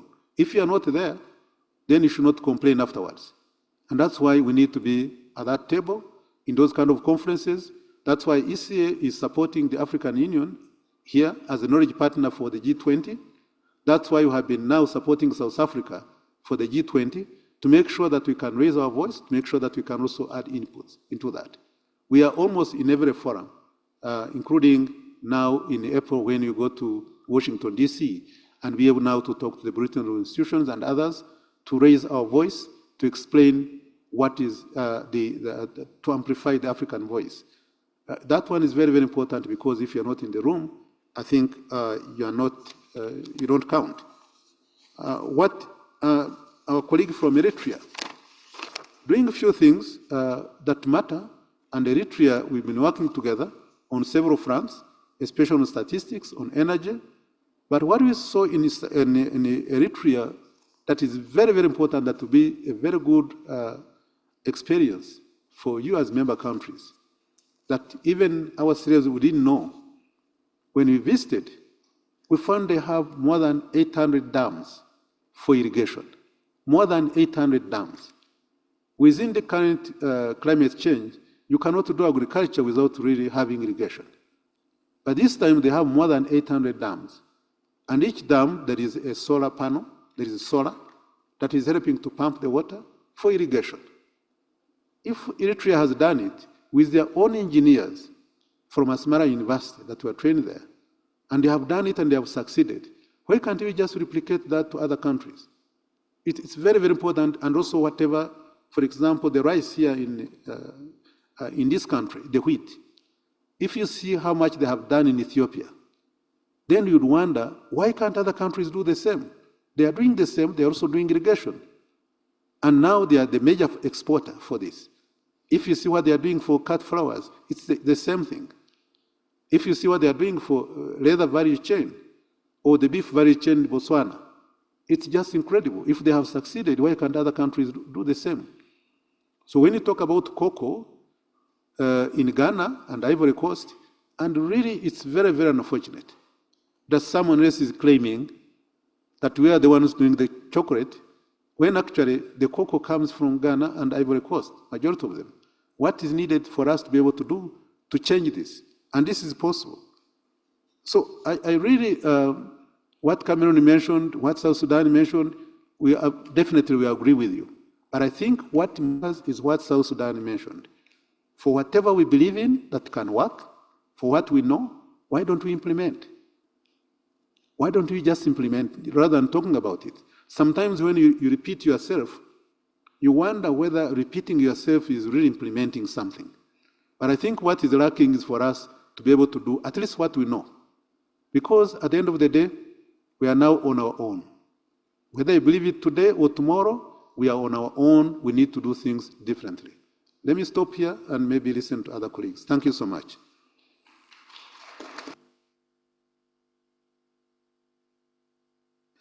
Merci, Monsieur le Secrétaire exécutif. Nous prendrons d'autres questions.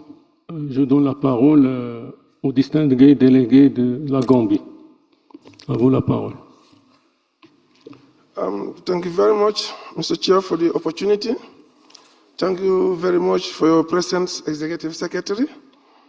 I want to comment on two items, AFCFTA and debt.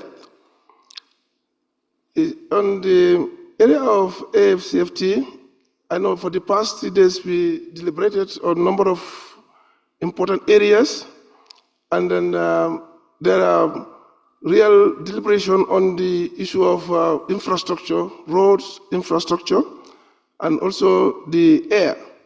So what I may want the Executive Secretary to comment on is regarding the shipping lines.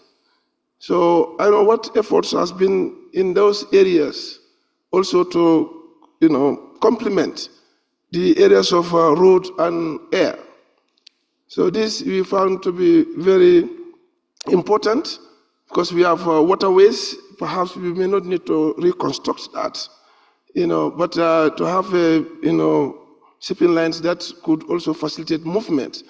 Though, of course, we mentioned about the movement of people, which are maybe low-hanging fruit, but it's getting, even tighter as we move forward. We expect it to be easier, for us to move from one of our countries to the other. So on the debt side, we also notice that, of course, the cost of borrowing is quite prohibitive in Africa. So partly, associated with credit ratings. So there are work on the credit rating agency or institutions in Africa. So also want to know how advanced is that. I know that in late last year, FDB was working on a project, and then these discussions were held at the STC, in Nigeria, so to make some progress in those areas. So, because the credit agencies have a lot of effects on the way we borrow and the cost of borrowing. So the case of Ghana is one, where use of credit agents credit rating, affected the debt servicing, and of course resulting to partly, it contributes partly to it. So these are the two areas, the shipping lines and the areas of credit agent institutions in Africa. Thank you, Mr. Executive Secretary. Merci beaucoup, distingué délégué de la Gambie. Je donne la parole à présent au Mozambique. À vous la parole. Thank you, Chair. Chair, the message we get from these discussions is commitment, commitment, commitment. We need strong commitment from all member states. Yes, we are on our own. Yes, these are challenging times with the reduction in financial assistance to Africa, increase in debt. There is a risk of us losing track if we don't put our efforts together. But as challenging these times might be, the future for Africa is very bright. We have a young population, and we need to take advantage of that and not let it become a constraint. We have abundant resources, as it was mentioned by my colleagues, and all we need to do is to ensure that these resources are used for the benefit of the continent. At the times that the rest of the world is engaging in a trade dispute, Africa can use this opportunity to fast-track the intra-African trade. For that, we need sound infrastructure, skilled labor, and strong institutions. We need an environment where the private sector thrives. We have pension funds, sovereign funds, and other funds that we can use to develop our capital markets and help finance our infrastructure and our development. The discussions during these meetings have been very fruitful, and I think I will not be mistaken if I say that we leave very inspired in order to implement the recommendations so that we can have the Africa we want, a very prosperous Africa. Thank you, Chair.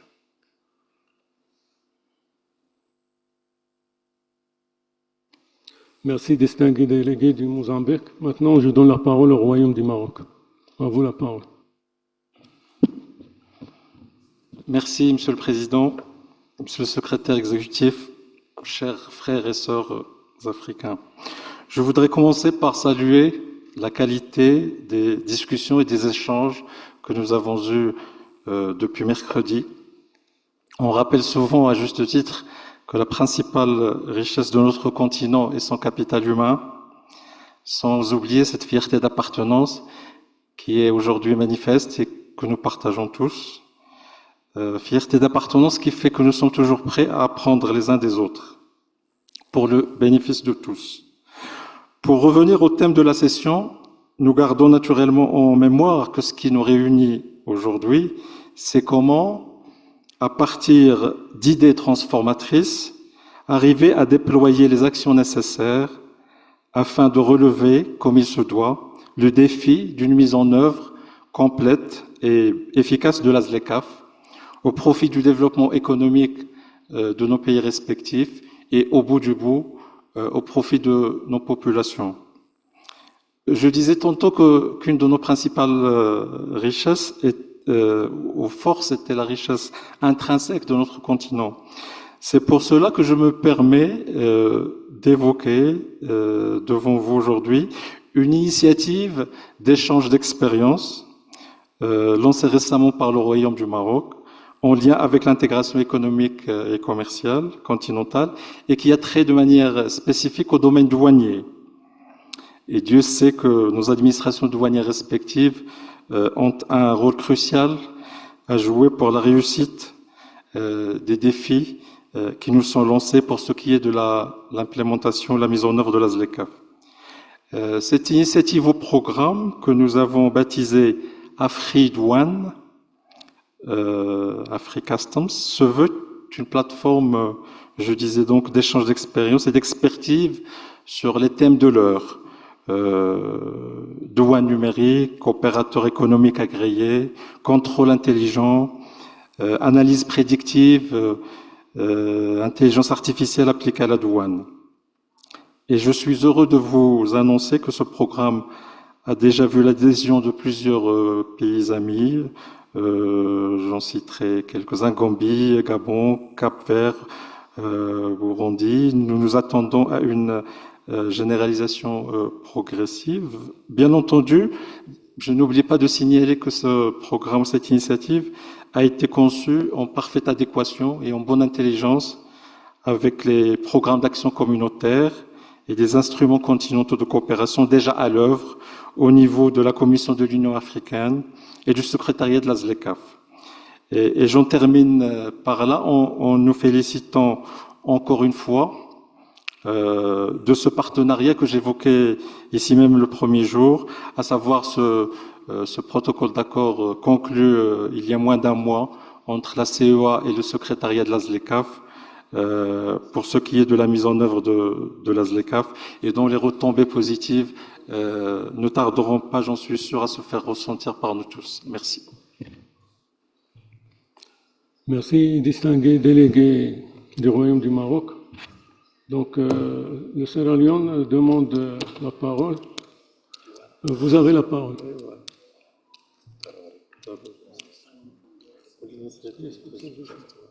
Thank you once again, Mr. Chairman.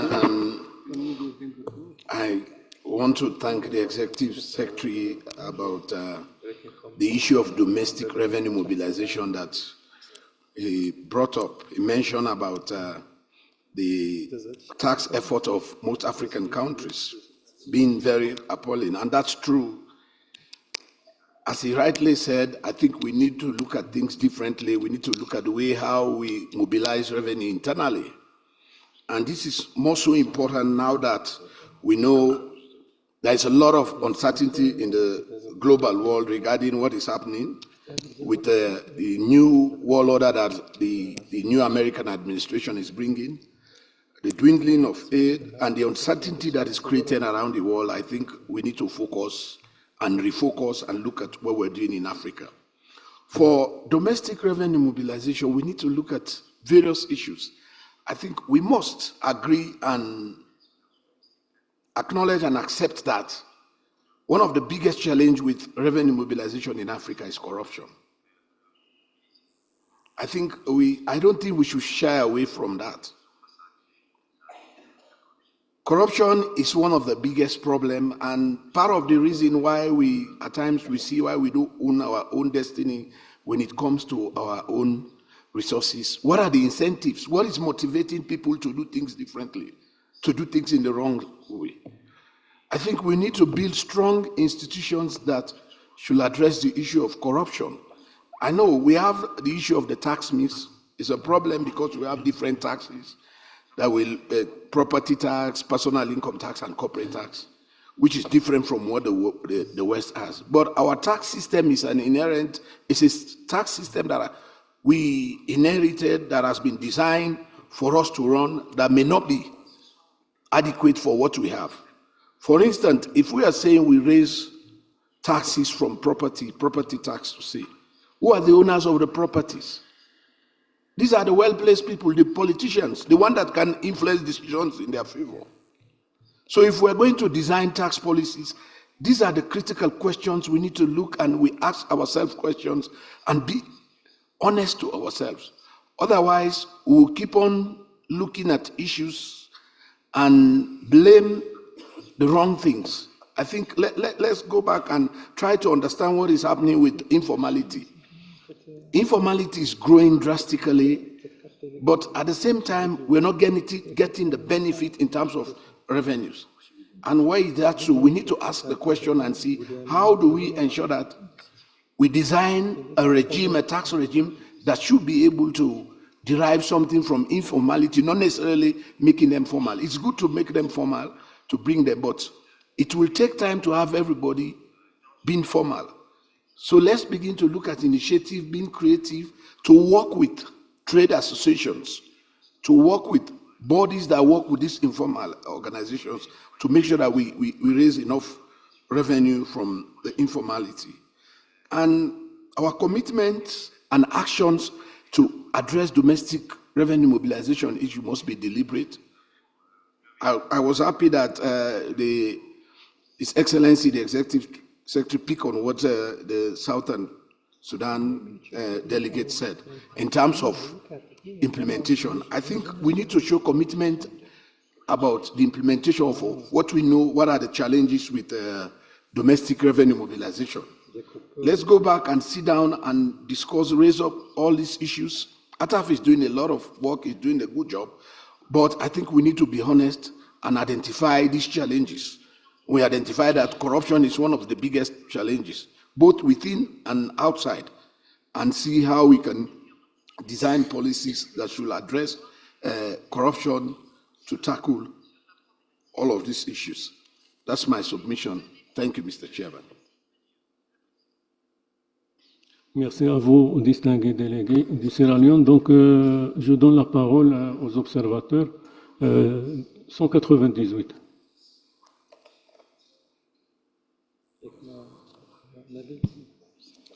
Merci, Monsieur le Président, Son Excellence, Secrétaire général de la CEA.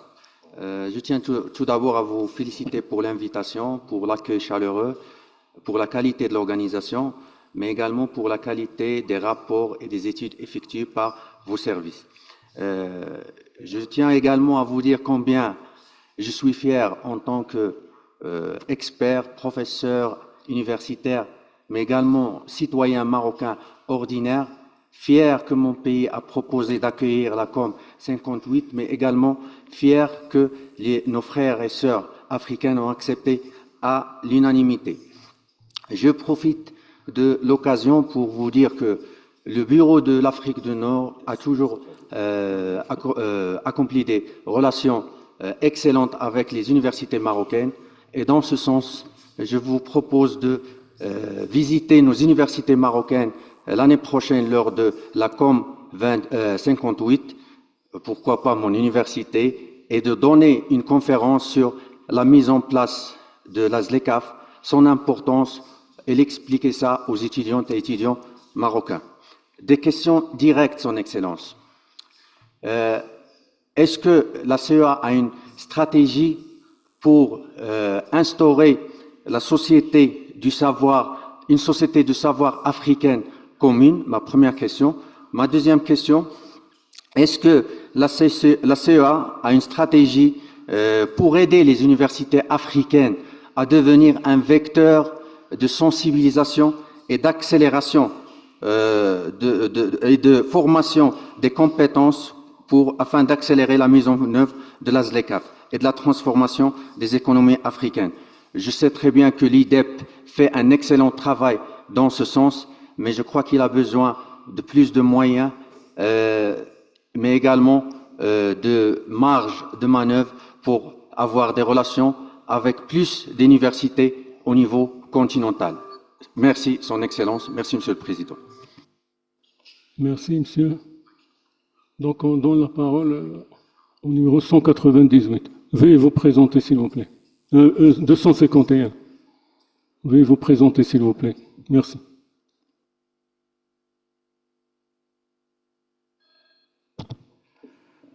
Thank you very much. My name is Mahongora Kawiwa from the ITUC Africa, the Continental Labour Movement. Allow me first to thank the Chair for the opportunity, and in the same vein also thank the Executive Secretary for allowing himself to come and engage. We experience this kind of approaches in very few leadership style, but we have to commend you on that. And I hope that your approach, being inclusive, is also very much commendable. But we want to applaud on you so that this kind of approach can cascade down to the sub-regional and all the other structures at the national level, where the member states and citizens engage and they come up with a comprehensive directions on where to take the continent forward. Coming to the Africa Free Continental Trade Area, we have observed that the various protocols are very silent on labor and social protection. And I think that there is no trade without labor. And the silence of the various protocols in this regard, it might leave the vulnerable groups very behind, which are women, youth, people with disabilities, and migrant workers. So it's very important that from the labor movement, continental labor movement, we are looking forward to a support so that there will be a protocol on labor developed, so we don't leave it behind. The other component is the issues of informality. How do we deal with it? I know that the Executive Secretary have spoke about it, but he spoke from the angle of tax. We are speaking from the angle of trying to get them out of vulnerability so that they can have a better life and also benefit from the gains that we might get from the Africa Free Trade Agreement. This cannot be overemphasized, that AfTA is one of the very, very lucrative tool to drive the African transformation. So as a result of that, of course, everybody should be on board, and we have to harness the social dialogue approach where no one is left behind. I know that the continent is faced with a high youth unemployment, but we have to turn that into opportunity, especially as we are discovering new ventures, being green, being AI, and many more. So we have to bring our youth on the negotiating block. The other one is the issues of Africa negotiating as a block when we are dealing with other continents when it comes to trade. We need to explore that because we have seen it, or we have learned it from IPA, the economic partnership with Europe, that some countries went as one, and Europe is a block.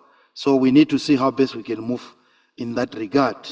Coming to conclusion, I think I have to borrow this from the ECOSOC. document where they say that transforming international development cooperation from global dialogue to action. I think we have been very much discussing, and we'll continue discussing. We need to have now put our car in the first gear so that we can start moving. I thank you, Chair and Executive Secretary. Thank you.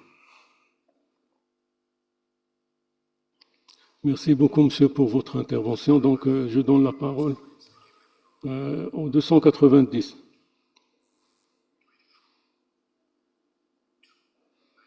C'est moi. Merci.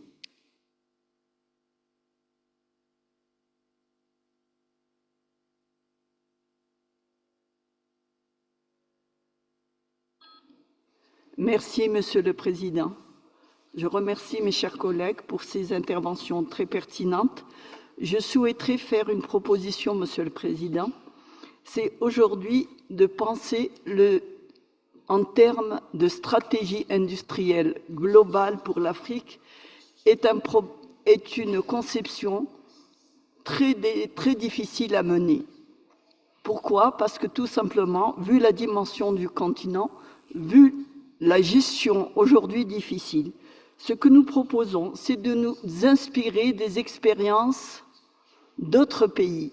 Si nous regardons un petit peu du côté de l'Asie, nous voyons que ces continents ont mis en place une stratégie développée par le japonais Kanan Akamatsu et qui prévoyait que le développement industriel se fait selon le vol d'oies sauvages. Ça veut dire que toute région doit avoir des leaders, ce qui nous permet aujourd'hui de penser le développement de l'Afrique en termes régional, d'intégration régionale. Ça veut dire que dans chaque région, nous devons concevoir 2-3 pays avec des complémentarités et qui vont servir vraiment la tête de cette envolée d'oies sauvages. Ça veut dire que l'industrialisation va se faire par étapes et selon le niveau de chaque pays, ce qui permettra tout simplement une création d'emplois parce que les entreprises ne fermeront pas, ils vont se délocaliser. Un exemple concret, l'Afrique du Sud, le Kenya peut être tout simplement des pays leaders et à chaque avancée technologique, les délocalisations d'entreprises se font vers les autres pays de la région. Voilà, merci Monsieur le Président. Merci Madame pour votre intervention. Donc, je donne la parole au Sénégal. À vous la parole. Merci beaucoup, Monsieur le Président. Je voudrais tout d'abord vous féliciter pour la manière dont vous conduisez nos travaux. Aussi féliciter le secrétaire exécutif pour le diagnostic exhaustif qu'il vient de faire concernant la situation de nos économies, en particulier la gestion de la dette, l'insuffisance des infrastructures et la forte dépendance aux exportations de matières premières. Dans ce contexte économique peu reluisant, la ZLECAf offre une belle opportunité en ce sens qu'elle permet de stimuler le commerce intra-africain qui est actuellement estimé à environ 14% et par conséquent accélérer la croissance économique et participer à l'amélioration des conditions de vie des populations. Pour une mise en œuvre réussie de ce grand projet, à savoir la ZLECAf, la priorité doit être donnée, entre autres, à l'industrialisation et la diversification économique en vue donc d'atténuer la dépendance aux matières premières. L'autre priorité aussi est donc les infrastructures.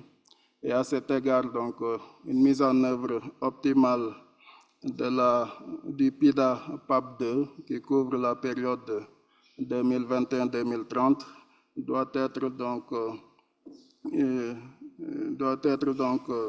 une priorité Et à ce sujet, une synergie d'action entre la CIA, l'Union africaine et ODA-NEPAD est nécessaire pour donc une mise en œuvre optimale de cette deuxième phase, étant donné que lors de la première phase, le taux donc, de réalisation a été donc, très bas, environ 40%. Donc nous pensons que cette synergie d'action donc, est nécessaire, notamment pour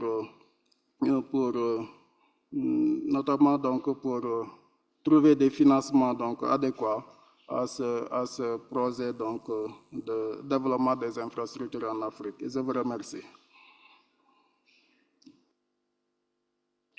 Merci, distingué délégué du Sénégal. Maintenant, je donne la parole à l'Eswatini, et je crois que c'est... Et il y a le Sénégal, la Côte d'Ivoire. Donc, on a deux intervenants, parce que M. le secrétaire exécutif a d'autres engagements. Donc, merci pour votre compréhension. Thank you, Mr. Chair, for the opportunity to add my voice.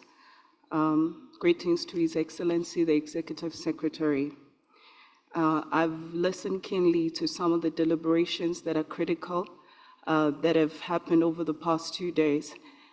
And I must say that it goes without saying that to advance the implementation of the agreement, it requires a multi-stakeholder approach, which is something that has been discussed.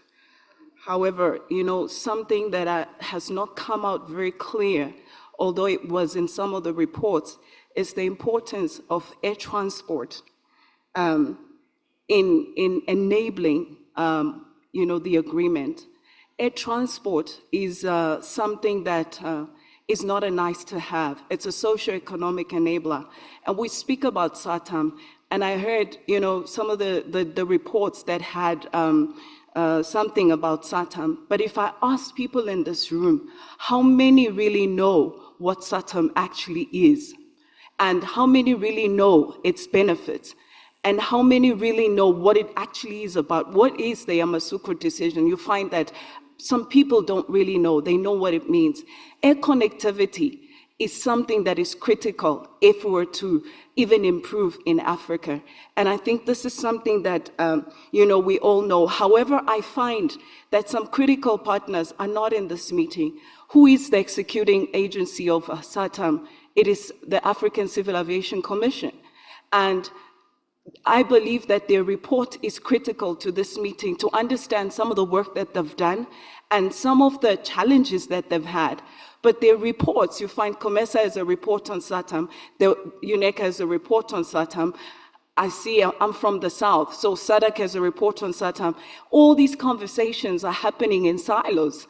And I ask myself, we all know what to do, but why aren't we doing it? Which means each and every one of us, all these organizations, all these entities need to come together in one room. We cannot discuss about trade without having the executing agency of SATAM here, because they're critical. It's something that we need to know.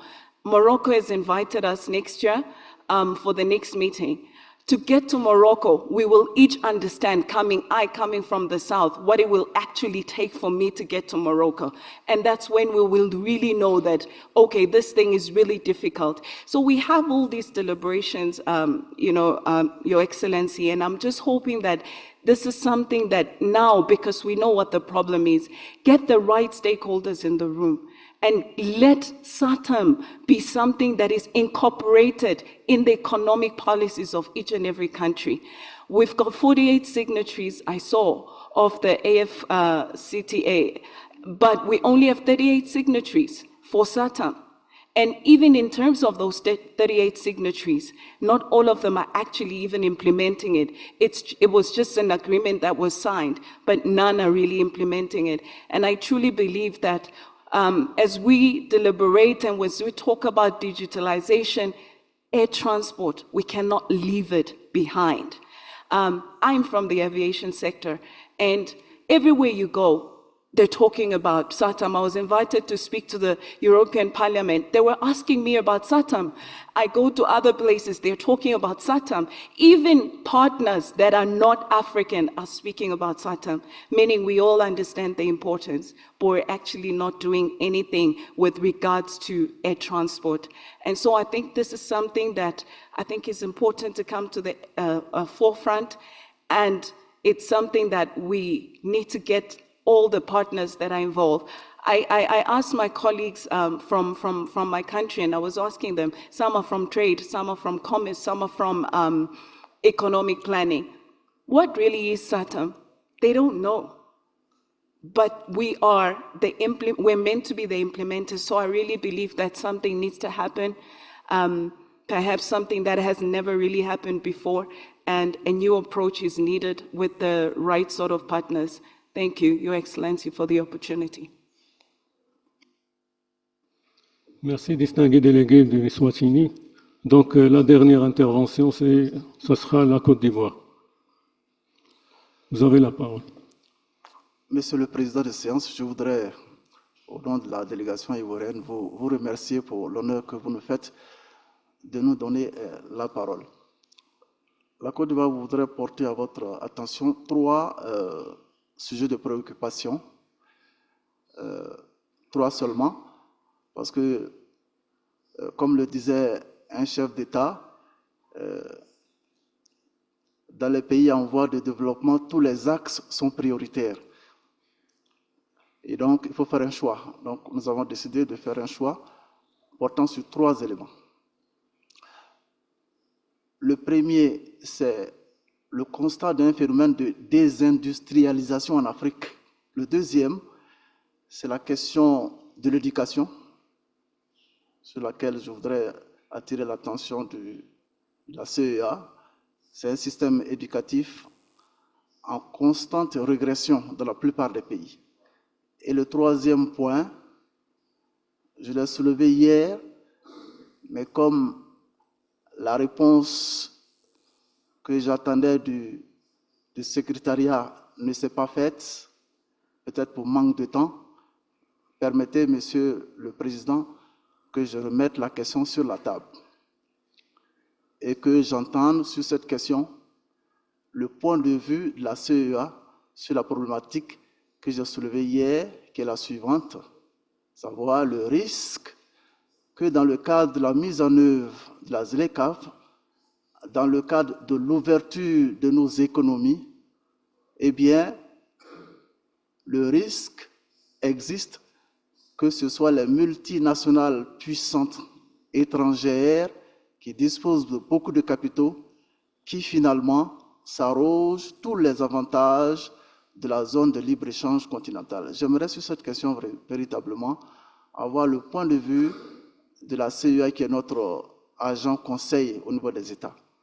Bon, pour les détails, sur le premier point, toutes les statistiques montrent que depuis 1970 jusqu'à ce jour, le petit avantage en termes d'industrialisation qu'on avait observé dans beaucoup de pays, cet avantage essaie de diminuer au fur et à mesure, notamment dans l'industrie manufacturière, ce qui pose le postulat qu'on assiste à une désindustrialisation précoce de l'Afrique. Est-ce que l'Afrique est en train d'abandonner cette mine d'or qu'est le secteur secondaire? Parce que quand on regarde très bien la contribution des trois secteurs fondamentaux à la création de richesses, on observe qu'au niveau du secteur primaire, il y a des avancées, c'est-à-dire que le secteur primaire perd un peu de consistance, ce qui est très bon au niveau de la structure économique.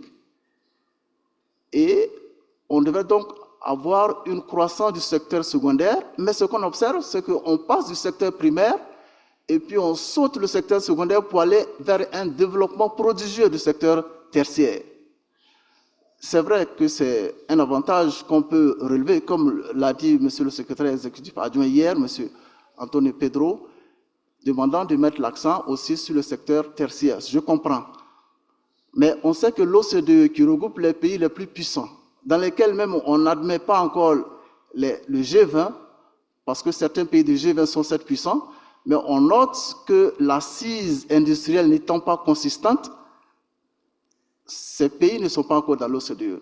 L'OCDE regroupe les pays qui ont une base industrielle très forte et qui sont considérés comme les plus méritants, en tout cas au plan économique. Et donc, le constat de l'Afrique et la question, le constat que nous faisons sur l'Afrique et la question que je voudrais nous poser à nous tous, est-ce que l'Afrique est en train de refuser le développement industriel? Est-ce que l'Afrique est en train de sauter le secteur secondaire? Lorsqu'on regarde la contribution des secteurs à la formation du PIB, la plupart des États passent du secteur primaire directement au secteur tertiaire. C'est vrai que certains pays comme les Émirats, certains pays au niveau du Golfe réussissent bien ce phénomène en se passant du secteur secondaire et en développant beaucoup les activités liées au tertiaire. Je comprends. Mais après avoir refusé donc plus ou moins la révolution industrielle dans un premier temps, et la révolution numérique nous a pratiquement échappé. La révolution au niveau de l'intelligence artificielle s'offre à nous, mais on n'en parle pas beaucoup.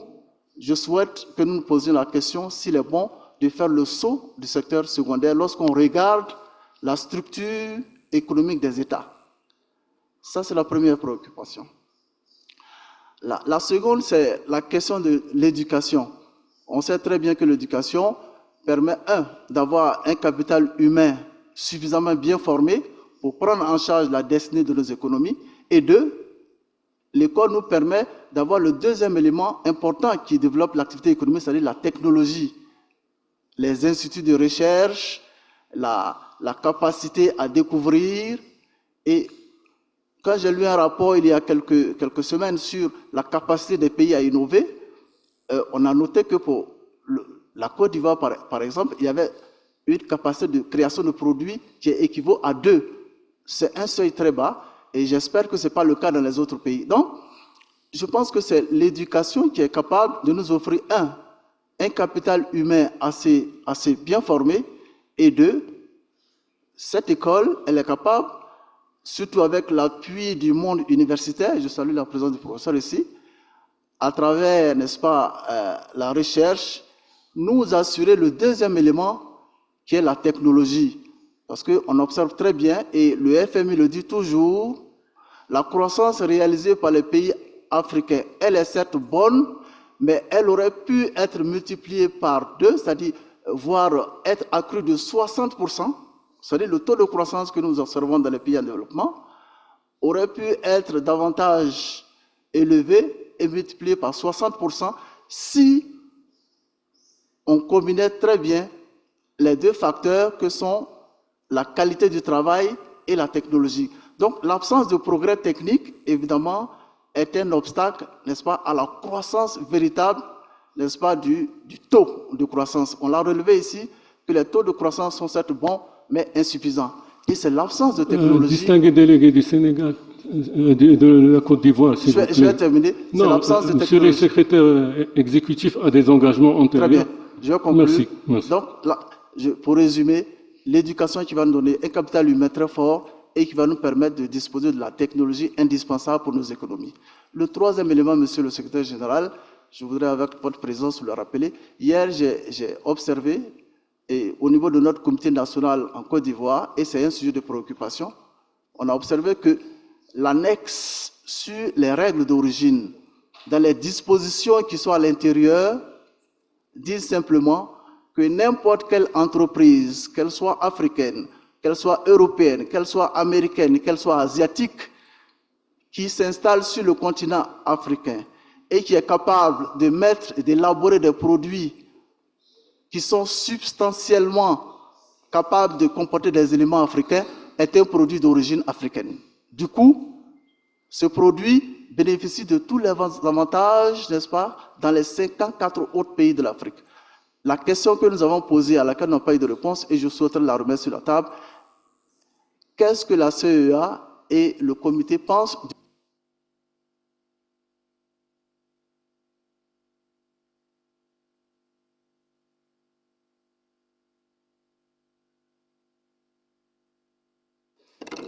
Ok, je donne la parole à Monsieur le secrétaire exécutif pour qu'il réagisse à vos observations et interventions. Merci.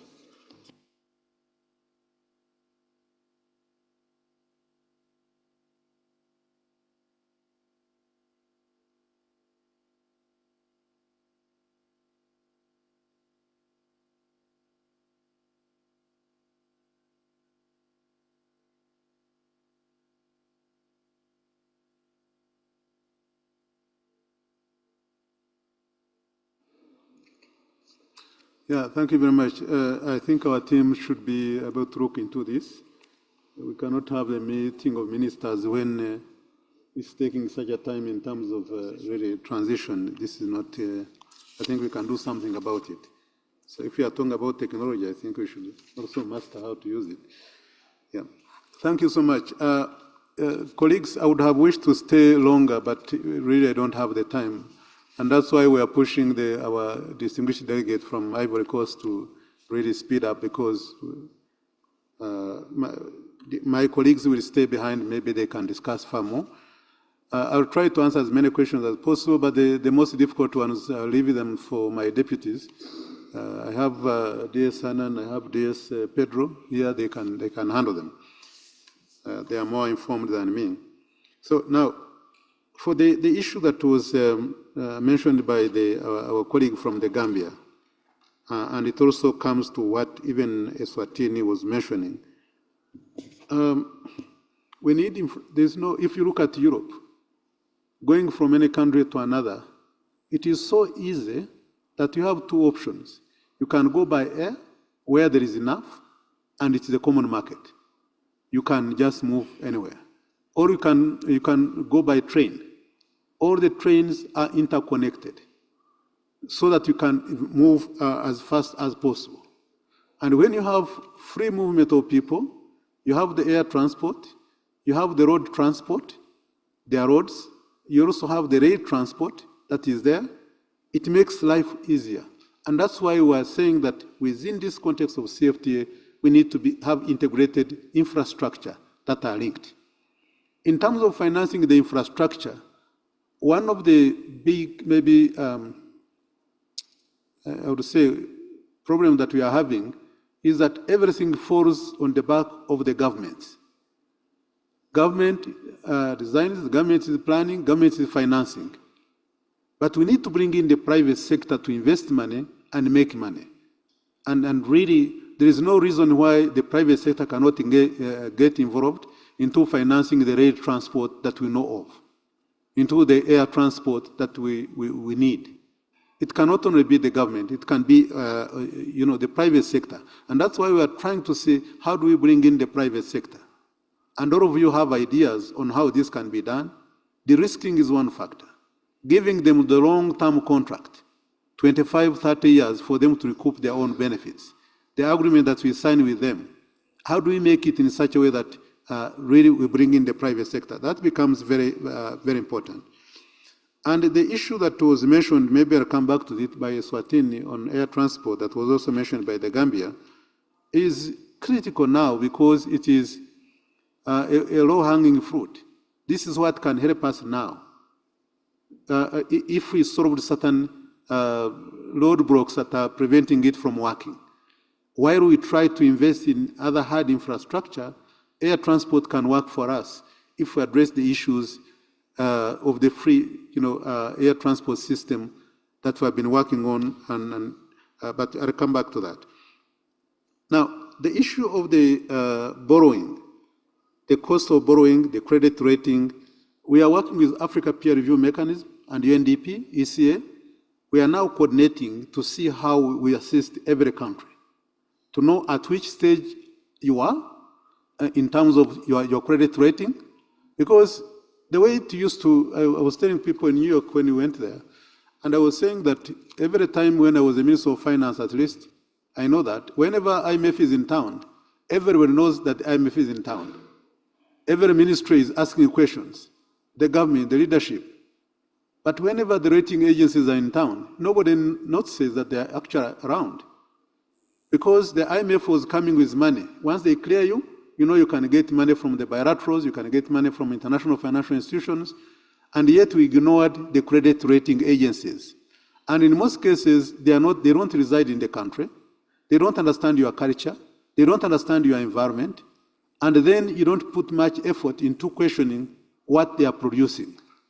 And also given the fact that the credit rating agencies are not rated themselves, they are not, I would say they are not supervised by anybody, there is no regulator for them, then whatever they do, they finish the job, but it has implications for our own countries. And that's why we are trying to deal with them as well, and others, to see China has had now its own credit rating agency. Japan has had its own credit rating agency. We are also working with one of them, ours. But what this means is putting pressure on others to make sure that they can do things right. They can understand our environment, because our countries' leaders, they are the ones running the countries. So they understand the implication of the decisions they take. And for the credit rating agencies to understand what we go through is very, very important. So that's why for us, we are assisting the countries now. Time has come to assist them at least to move from one level to another until they reach a grade that is where they can raise money cheaply. So this is the work that we are doing together. But also for the debt management that you mentioned, you know, the capacity that we give is for the entire macroeconomic management that you look at. And as you know, the different areas, the fiscal side, the productive sector, the balance of payments, the monetary side, but the debt, already at least we have a software. The DMFAS software, I'm sure that you have it in your own countries, for those who are coming from the Ministry of Finance. It was developed by UNCTAD, and it has worked perfectly. I have personally used 4 of them, but this one here was very, very good, easy to use, and this is what is being used by most of the countries. So it is easy to actually advise you. It gives you all the information that you need to know, and then from there you can take decisions based on that. Now, for Mozambique, it is really, the questions you mentioned are very important, but I wanted just to start with the climate change, because even now at this point in time, Mozambique, there is quite a lot of flooding that is taking place. There is a cyclone. In 2023, it costs you 15% of GDP on your economy because of the flood. And there is where the work needs to be done is what do we do about it. This is one issue which maybe is not up for discussion at this moment in time, but the issues that you mentioned, which also mentioned by others, especially the illicit financial flows. You know, someone mentioned it, I think corruption is very big, it's real. And sometimes we are victims of ourselves. And when we say it and then leave, nobody does anything about it. We need to do something about it. And that's why last time when went to South Africa for the G20, we took off some time to go and meet with former President Mbeki, who was helping us on illicit financial flows. We want to start now, update the illicit financial flows, come up with a document, table it within the African Union summit, so that heads of state can be able to take decisions.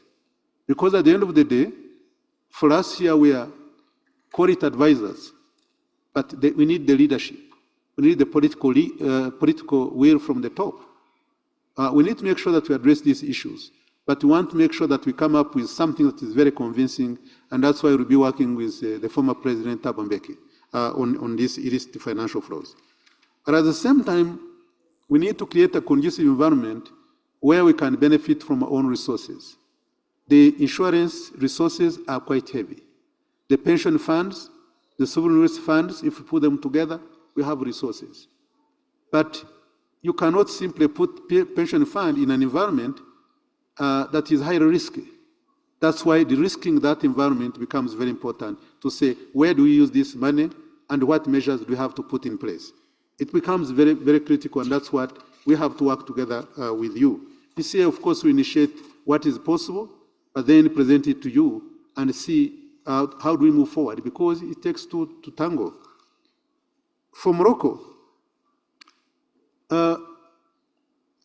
are looking at some of the middle-income countries, and especially how they can keep growing.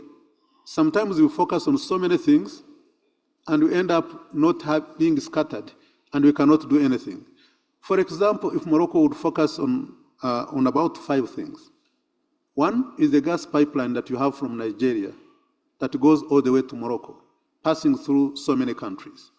The impact of that gas pipeline has a huge impact on our energy for so many of the countries along the border, along the way. The second issue is the energy, the solar and wind energy, the 1.5 gigawatts that you're working on for the undersea cable that will go to UK, that later on will go to other countries in Europe. This is a big project, which is very critical, which is for clean energy. The other one is fertilizer, of which you've also proved yourselves together with other countries that you have that kind of capacity. Now we are talking about some of the projects, for example, Zambia, Zimbabwe, where we need a lot of fertilizer, that we want to have that one as a basket that can really be able to come up with a big project. Now, the fertilizer, because we know that you have the most phosphate in the world that can really have an impact on fertilizer. And we are saying if we can focus on this and support all the other African countries in terms of really Africa producing our own food, this would be a very critical input for that. You're also focusing on technology and automobile. And the automobile, that's why we're working with the DRC, Zambia, so that it can also feed the automobile for electric vehicles in Morocco. And that way of working together is really Pan-African, that we can do that. If I go to Algeria, I would say the same thing in terms of the riches that they have and how to transform and picking about 4, 5 things. Rather than going into everything, and at the end of the day, it becomes very difficult. Very, very difficult to implement because you don't have all the resources that we need. So every country has really what it can do, depending on your comparative advantage. And I think that's where we need to focus. Few things which will be the pillars of development, and then other things can be done. But these are the ones that create big employment. Rather than small, we can have the SMEs and others, they become suppliers. They also feed into this. But you need some of the big projects that are heavyweight, that can be able to attract others. Sierra Leone, I agree, definitely, that corruption is there. We all know it. The illicit financial flows that you have talked about, yes, we know that it is there, and we've talked about it in conferences, but at the end is there. And that's why we're saying we need to come up with something that's going to be adapted, implemented, and followed up by the heads of state. That's the project that we're working on, that we're going to work on now to update what we already have. And that way then, because, well, when you're in the Ministry of Finance, you see these things on tax authority, you see these things that we put in place and how the leakages come about. And to really seal them, one of the things was technology. It was a big contributor. In my country, Rwanda, the problem that we already had, just let me start with the basics. Paying just electricity bills to go to everyone. There are people who in our own countries who are very important, who you don't simply go in there, to ask for them to pay very easily. And other institutions which are quote unquote also untouchable. So we have those things in our own countries and we cannot deceive ourselves. But when we put together a system that of technology, of cash power, then it doesn't matter whether you are a company, whether you are an individual, whoever important you are, you buy your own electricity. It's cash power. So you cannot say someone refused to give me power, it's you to buy it. And we are left with few government offices of which we said there has to be an arrangement, and that arrangement works. So if you don't put technology in place, it becomes a problem. When we introduced the electronic billing machines, which are now everybody must have, if you have a tax identification number, you must have that one. So that means that we can monitor the transactions. From back end, we can see what you do. And at that point, it increased taxes significantly. And when you added the one for customs, the Ascuda++, which is now being used by many countries, Their SCUDA is giving you the facts. You cannot come with someone importing things and then putting the prices which never exist. But this one here will give you all the facts. And that one helps. That's why technology, we are saying, it's very, very helpful. But still, there are many other leakages. And then there is also how we do the taxes. If you see the property tax, most of them are local government. The property tax, the rental tax that they also charge, but also plus the fees if you are to open a company, if you are to open a business, those charges are local government. But if you see like in a country like this one and you say, well, how many properties are there in terms of office space? How many properties for rental in terms of housing and all that? If everybody paid their share, how much money would you collect? So the implementation becomes very critical, and that's why there are a lot of even corruption elements. When you go to tax certain companies in terms of really, because we've been supporting some of the countries in terms of property tax, yes, you can get it right, but implementation belongs to the country. They are the ones who implement it. And that's why in most cases, when it comes to taxation, there are some companies who, especially when there are waivers, then you find it becomes more complicated. And that's why exactly we need a political will as well, in addition to anything that we can do. Because the leakages are just too much, and those leakages are higher than any aid we can get from anywhere. If we seal them, this would be a big factor. The issue raised by the university professor from Morocco on knowledge, and this one is very, very important, and that's why we are having this meeting, and I want to make sure that you are invited in June. We are having this one with all the think tanks on applied research, the one that I mentioned. And that's where we can exchange the knowledge in terms of the research and also in terms of the training that is required. And that's why IDEP is going to present their own areas where they train, because there are new things that are coming up. There is the, as you say, the CFTA, there is the climate, there is the technology. There are many things that are very, very important that we need to take into account. And that's why that meeting is going to be, that conference is going to become very, very useful. Someone mentioned about the labor movement, and I'll leave that one for my colleagues to answer. And then negotiating as a bloc, which you all agree. That's why when we say we are on our own, we are together as Africans here on our own, and we need to stay together in terms of implementing everything that we are talking about, but also trading among each other and negotiating as a bloc as Africans. And my colleagues are going to add more on that one. Then the Nadia, the university professor from Algeria, on the global industry, definitely we agree with you completely. And that's why the regional value chains that we are establishing and the growth poles that we are establishing is to make sure that actually they all work for the implementation of the Continental Free Trade Area. These are the feeders, and we need to go all the way from the production to the industry, to the value addition along the way, and then to standardization, to make sure that we can compete not only in Africa, but also we can compete globally. Senegal, talking about diversification, here definitely we agree with you and we take note.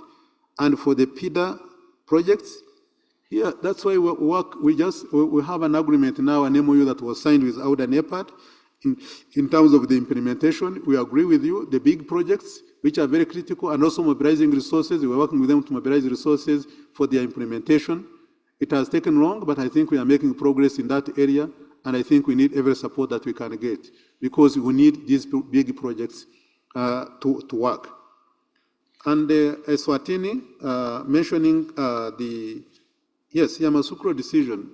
Sometimes, my last job, one of the jobs I had was being Minister of Infrastructure that included transport. And by the time I left, one thing I couldn't understand is how a country that does not have an airline, but it has an airport, how can you refuse to implement this Yamoussoukro decision when you know that your people would have to travel? How do you refuse this? What does it cost you to do this? And she was very, very right, because we have had many meetings. And countries have now opted to have the bilateral air service agreements, each one signing with each one of them. And yet we have one continental agreement that we signed that is supposed to be implemented. Then when you look at it, it doesn't matter how many meetings you have, at what different levels. I think what matters here is really to bring it to the level of the heads of state to say for implementation. We at the technical level cannot solve that problem. It is very sad, it's very unfortunate that other countries really now traveling from one country. Last time when we were in Victoria Falls, someone came from Sierra Leone. I think they spent like more than 2 days traveling from one place to another, just to reach there. Now, but here, our continent is so small, it's like really can be done very quickly, but we need to cooperate. We need to work together. We need to implement them as secret decisions. So the SATAM that we are talking about really sometimes loses meaning, because after agreeing on it, what is needed is just implementation as a single market. And when we say implementation, what do we actually mean? Who takes that kind of decision? It is the minister in charge of transport, together with finance, together with the head of state or head of government. These are the people that others can talk as much as they want. We can go around and you can have conferences, but there are people who are responsible to do this. And now the question is, if we meet and talk about anything, I think we need to bring, like saying, ministers of finance who are going to be here, to say, how can you help us? Because this is your meeting, but you are having problems, and I'm sure so many of them will be having problems reaching here. Okay, what decision can we take? What do we need to do to convince your governments? There's not much technical work to be discussed. Decision has already been taken. How do we implement it? And I think that's where we can maybe discuss it when they are here. But that issue is very critical. If you are talking about infrastructure, the easy way is just air transport. That will solve the problem, at least for now. And then you can now do the investment in other big projects, like the rail, connecting all of them, transporting goods and services, doing everything. But now, if you cannot move people, how do you move goods? Air transport is the fastest, at least, to move the goods from one place to another as quickly as possible. So if you have the free movement of people, which is also another decision, just let me give you, show you, I told our colleague here, where political will makes a huge difference. At some point, long time ago, we had a situation whereby the goods that were coming from the northern corridor from Mombasa to go to Uganda, to go to Rwanda, to go to Burundi was taking a long time. In Uganda, it was taking 18 days. In Rwanda, it was taking 23 days. And then in Burundi, it was taking another extra day. Just to move goods, that is moving from one place to another. And what the president of Rwanda did was he put 3 people on track. He says, I want you to go all the way to Mombasa and tell me what is happening, because nobody could understand that. So he put those people on the track, and then you could find how many hours do you spend at the border, how many way bridges do you find? Many. How many roadblocks? Many. Roadblocks for no reason. And then you continue and so forth. There are so many. So now they called a meeting of the heads of state of the Northern Corridor. Kenya was chairing. We had it in Safari Park. We had Uganda. We had Rwanda. South Sudan was represented. Ethiopia was represented. So we went there as ministers, and then they presented the whole report. The heads of state, I remember when they were talking about how many roadblocks are in Uganda, how many roadblocks are in Kenya, the heads of state were not very much aware about why you need roadblocks. About the way bridges, it is how many way bridges do you need in a country? So then they took a decision. They said from today, number one, you don't need a passport to cross in our country, you need an ID. That's number one. Then number two, they said, we need things to be cleared first, so we need people from other regions. So we need them to be stationed in Mombasa. Then Kenya said, we are giving them the work permit. But then they said, because they are working in Kenya, there is roaming charges. They scrapped the roaming charges on spot. And then they said, goods coming from Kenya to Uganda, in every country, they have a different insurance for their goods. They agreed to use only one for COMESA. They solved the problem. They removed all roadblocks, 100%. Then they said for the way bridges, they need one at entry and one at exit. Those are the decisions that they took. And then from there, when they finished, after just 1 week, then we saw the goods, which was taking the transportation, which was taking over 20 days. It was now taking 3 to 4 days. And then the companies which are complaining that they removed roaming charges, the telecom companies, they celebrated after 1 week. The calling was impossible. It was too much. For them, they gained. Everybody gained. Their travels, you don't need passport. You cross across the border with only your ID. I traveled with my ID from Kenya to my country with no passport. They made everything easy, and they solved it just on the spot in one meeting at Safari Park in Kenya. And I think this shows the power of the heads of state, of the decision makers. And I think for the Yamoussoukro decision, if we really brought it to another level, a decision will be quick. But for us, we can argue, we can travel, we can have conferences, but you find the impact is so small, and we need the leaders to be able to help us in that direction. And that's why we need the ministers of finance to really take a decision on this, working with their counterparts. The final one, which is the one for Ivory Coast, I didn't understand everything about it. Maybe, that's why we need sophisticated people like my deputies here. I think Pedro will be able to maybe take it on, and we have DSP Hanan, who can also add value on everything that has been asked here. So maybe I can stop here, but I wanted just to say the implementation of the Africa Continental Free Trade Area will not be done by anyone from outside. It can only be done by us. There's no one else who is going to do it. And that's why at ECA, we are leading by saying, let's approach it this way, and we need your support. And then we need to de-risk so that people who are fearing to invest in Africa because of the risks, then they can see that actually their money would be worth it. And that's why we want to make sure that we create a whole network of partners to help us in the implementation of this. We are all coordinated with everybody that matters on the African continent, with ADB, with Afrexim Bank, with all the development banks, the FC, the TDB, the BADEA, and others who work in Africa. And now we want investors to bring in their money and also work together in a partnership with the investors who are on the continent as well. Because when you come in, definitely if you have a joint venture with the local people, it makes more sense, it's more sustainable, and it helps everyone. And we want to make sure that really we get this one right progressively. We have talked with our sister, Ngozi, from the WTO, so that we can harmonize in terms of the standards to make sure that our goods is not only traded in Africa, but also can be traded on the international market. Maybe let me stop here, but I really want to thank you very much for all your concerns and all the discussion that has been taking place for the last 3 days. Thank you so much. Thank you. Merci, Monsieur le Secrétaire exécutif. Sorry, there's one question.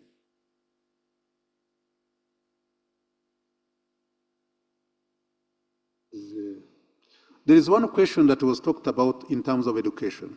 I really don't want to miss that one here, because our education system has to change completely. It has to change. We cannot do the same education that the way we used to do long time ago.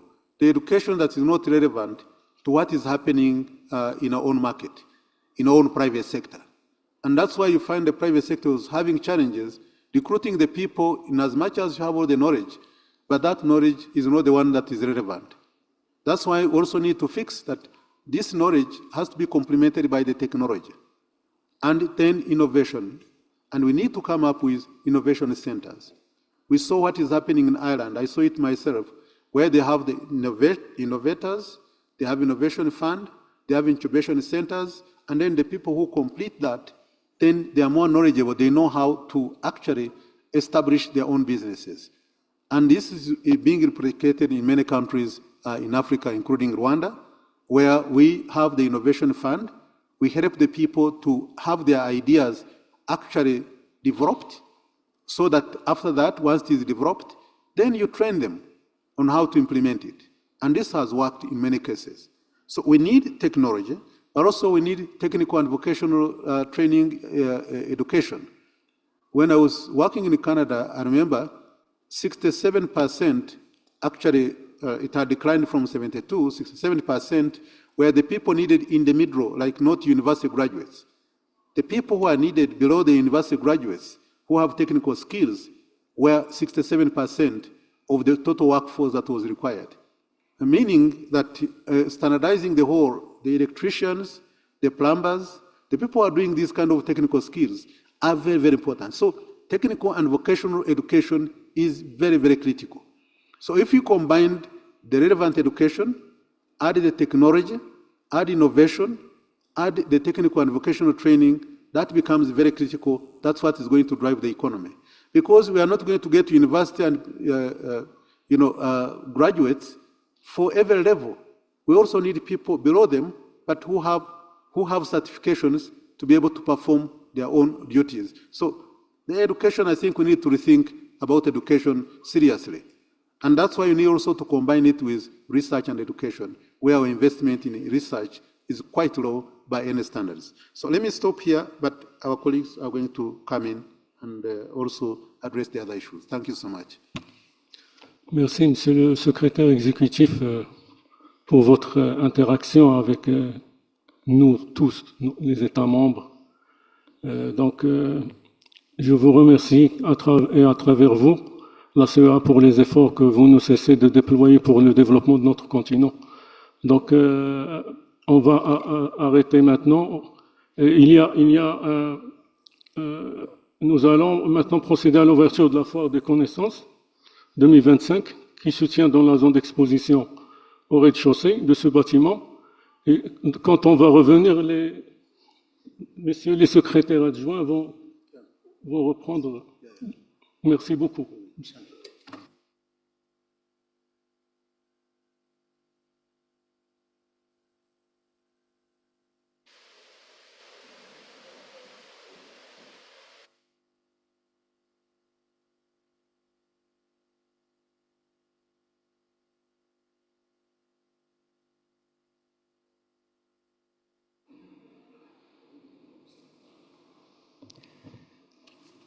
Thank you very much. We thought that it was better to answer that question now, so that our distinguished delegate of Côte d'Ivoire does not think that we're trying to avoid answering your very important question.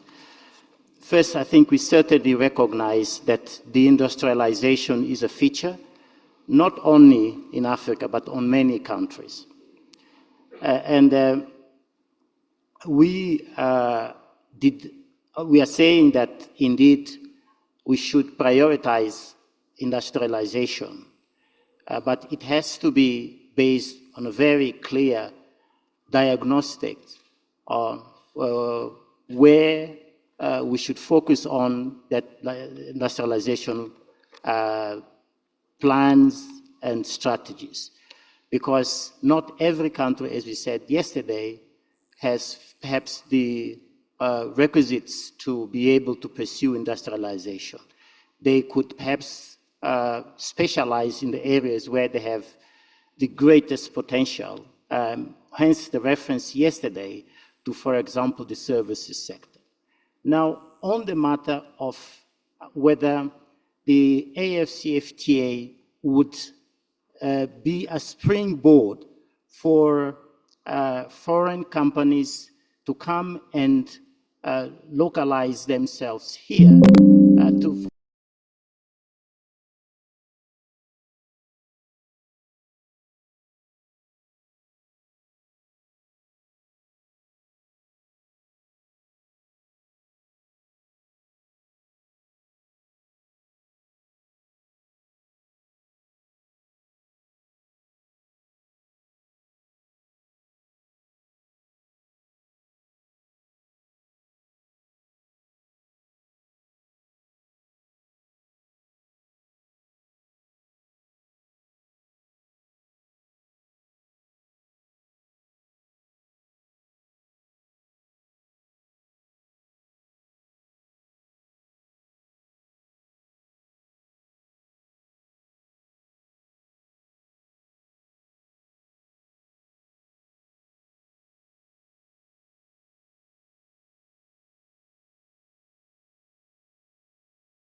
Recording stopped.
Recording in progress.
Recording stopped.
distinguished delegates.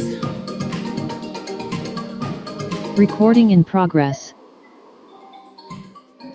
Good afternoon once again. Thank you so much for your patience. I'm happy to announce that the report is now online and you can view it on PaperSmart.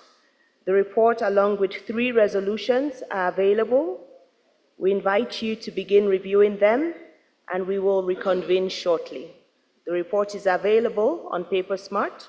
You can commence review. Thank you.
honorables délégués, nous passons maintenant à l'avant-dernier point de notre ordre du jour, examen et adoption du projet du rapport du comité des experts et examen des recommandations des projets de résolution.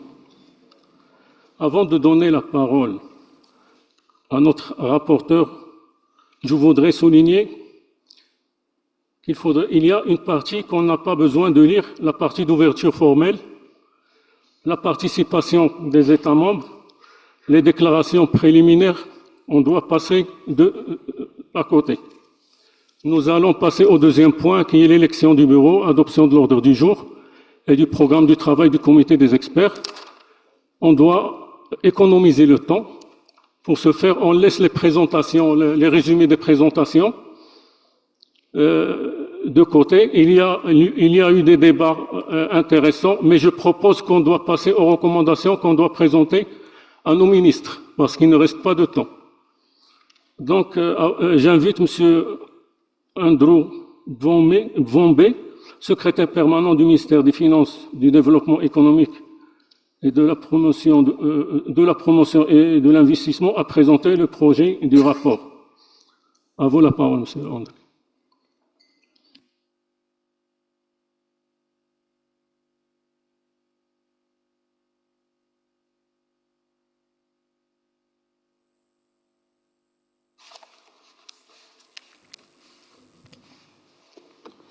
Thank you, Chair. Colleagues, we now have our report, and as guided by the chairperson, we shall proceed as stated.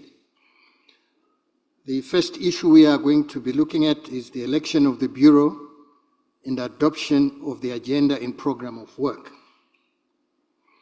Colleagues, the following countries were unanimously elected by the committee to form the new Bureau.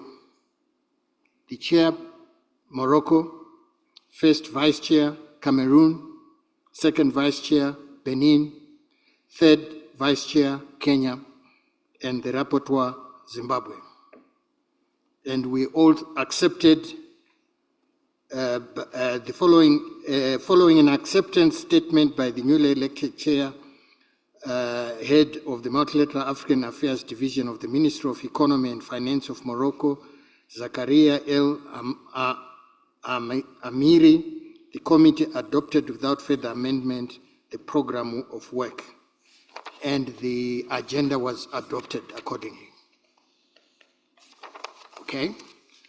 We move now to our substantive meetings in terms of the presentations.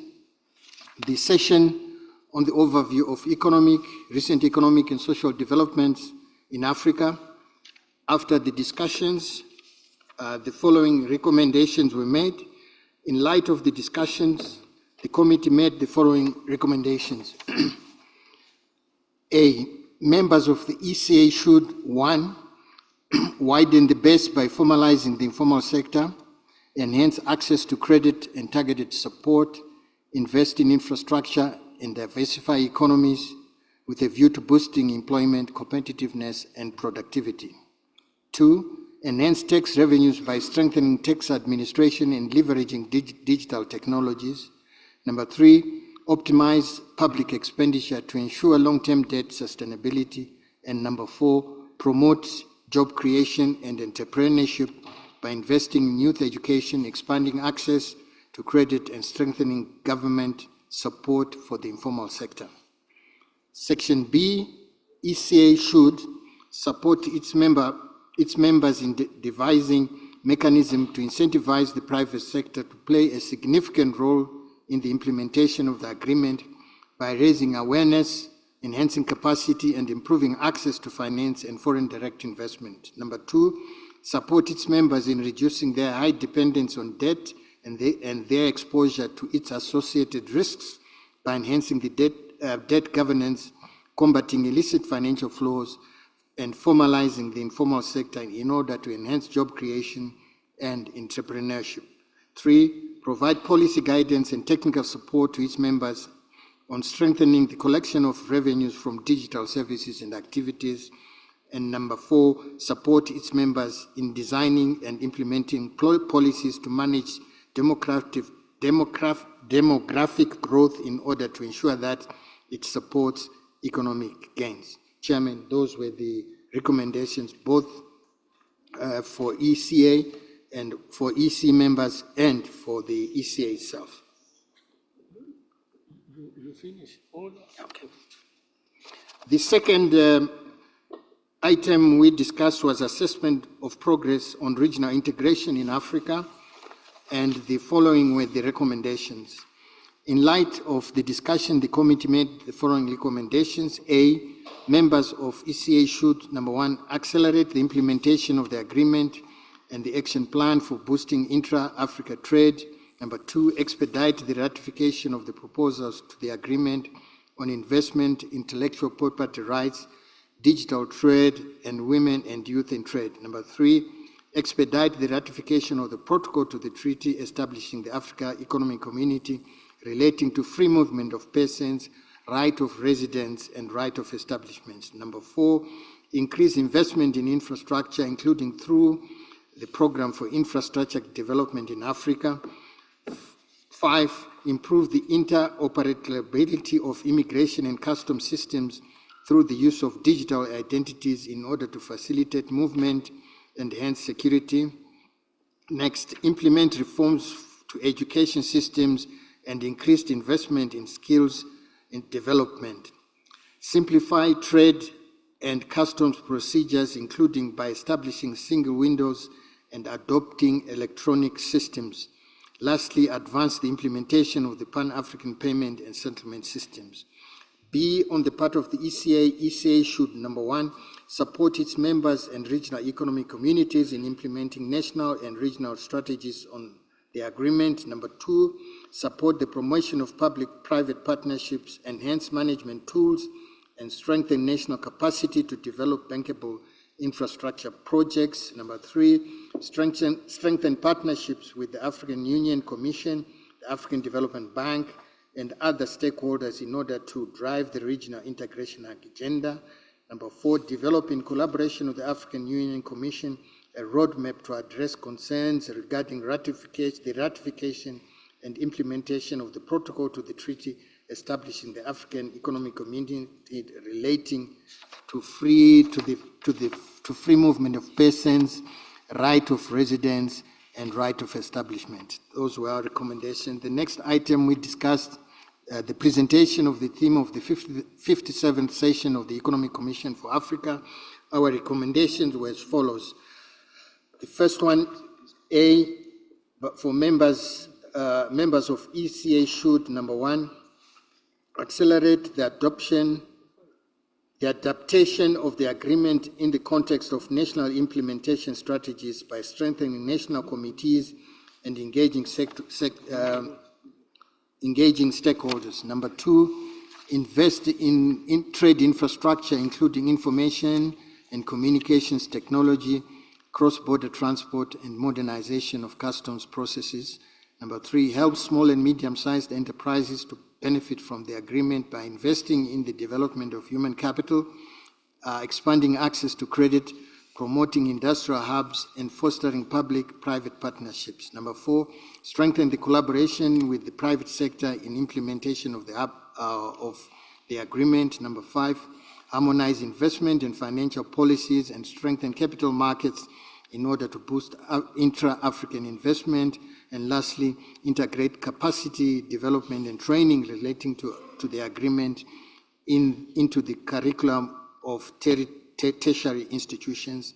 And then B, ECA should, number one, provide continued technical support for the adaptation of the agreement to local contexts and its implementation. Number two, raise awareness of existing instruments, including African Continental Free Trade Area Adjustment Fund, that can be used to support the implementation of the agreement. Number three, assess the challenges and bottlenecks relating to the ratification of the agreement and its protocols and their adaptation to local context. Number four, strengthen financial markets through policy reforms and capacity building. Lastly, support policy harmonization and coordination with regional economic communities with a view to advancing regional integration while respecting national sovereignty. And then we looked at statutory issues. The first one was a report on the follow-up to the resolution of the Conference of African Ministers of Finance, Planning and Economic Development. The recommendations were as follows. Members of ECA should, number one, leverage and utilize technical support from ECA in such priority areas as enhancing domestic resource mobilization, including strengthening tax administration. Number two, prioritize investments in regional strategic infrastructure corridors such as roads, railways, and energy projects to complement continental infrastructure development projects. And lastly, number three, harness technological advances in order to create value in the circular economy and empower women and young entrepreneurs through targeted capacity building programs. And then for ECA and B should, number one, enhance the assistance that it provides to its members to support the harmonization and standardization of diverse domestic resource mobilization efforts. Two, promote peer-to-peer learning and knowledge sharing among its members as a means of disseminating best practices and successful strategies. Number three, employ robust monitoring and evaluation mechanisms in order to track the progress that has been made in implementing initiatives and providing support to its members and to determine the impact thereof. Number four, strengthen the role of regional economic communities in supporting regional infrastructure development. And lastly, continue to provide technical support for the development and implementation of national strategies of the African Continental Free Trade Area and green supplements to strategies. The second report, this is the report of the Africa Regional Forum on Sustainable Development on its 10th session and follow-up activities. The recommendations we made were as follows. For members of ECA should, number one, accelerate the implementation of the recommendations contained in the outcome documents of the 10th session of the Africa Regional Forum on Sustainable Development, carry out other transformative actions, and leverage the forum and other mechanisms in order to strengthen peer-to-peer learning and south-to-south and triangular cooperative on best practices.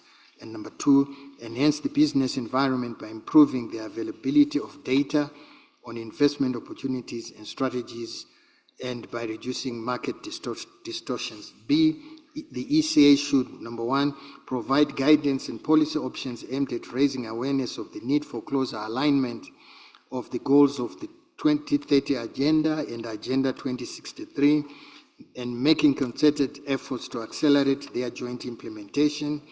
Number two, increase the support that it provides to its members to strengthen capacity, experience sharing and peer learning with a view to scaling up and replicating success stories, including with regard to domestic resource mobilization and innovative financing, such as the development of capital markets and credit rating systems. Number three, establish an integrated statistical platform that serves as a repository for geographical disaggregated data on progress made towards the achievement of the goals of the 2030 Agenda and Agenda 2063.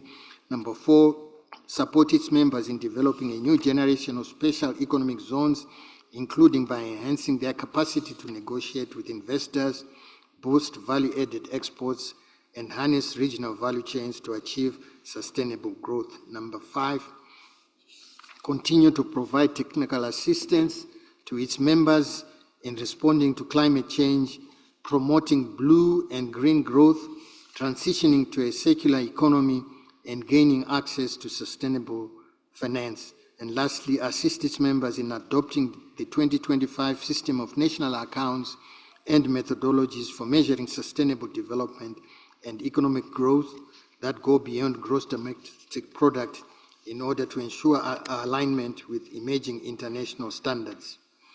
And then the next item on the agenda was the proposed program plan and budget for 2026. Colleagues, our recommendations were as follows.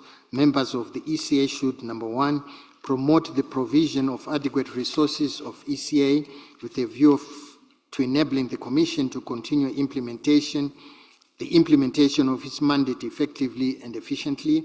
Number 2, engage in knowledge sharing and the adoption of best practices to optimize the use of resources and minimize waste.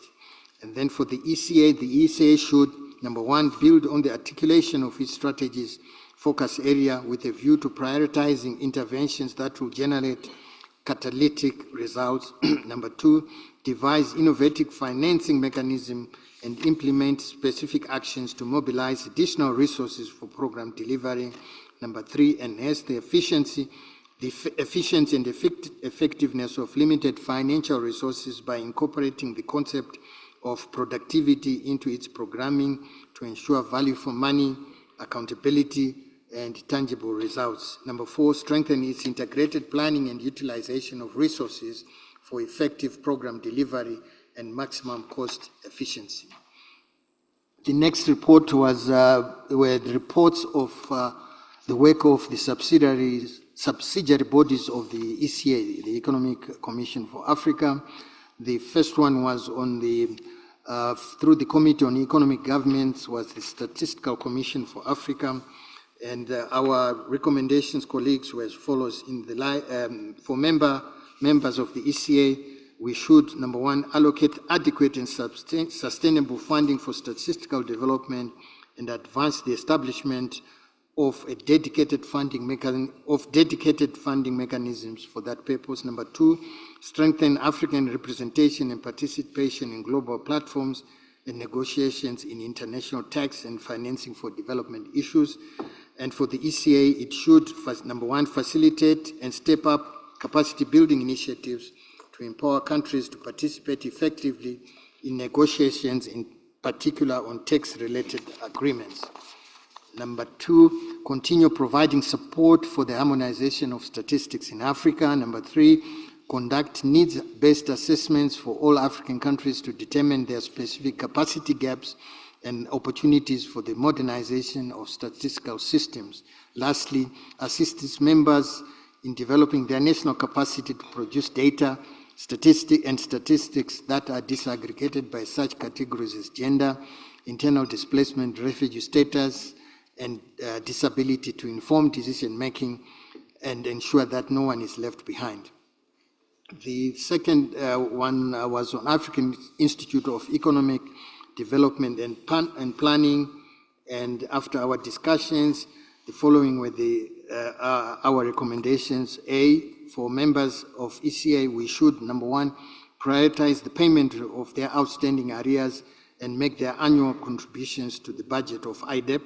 Number 2, reinforce South-to-South cooperation through the sharing of experiences and best practices among African countries in areas including trade and regional integration, resource mobilization, the digital economy, climate change adaptation, mitigation, inclusive and sustainable industrialization, job creation, and demographic dividend. And B, the ECA should, number 1, establish a comprehensive support program including enhanced capacity building programs with expanded reach, policy analysis, and tailor-made solutions in order to respond to specific needs and emerging developing challenges faced by members of the ECA. And number 2, continue to collaborate with regional economic communities and other international, regional, and sub-regional organizations and centers of excellence to deliver capacity building activities. The next one was on intergovernmental committees of senior offer, where we looked at sub-regional preparatory meetings. After the presentations and discussions, our recommendations were as follows, colleagues.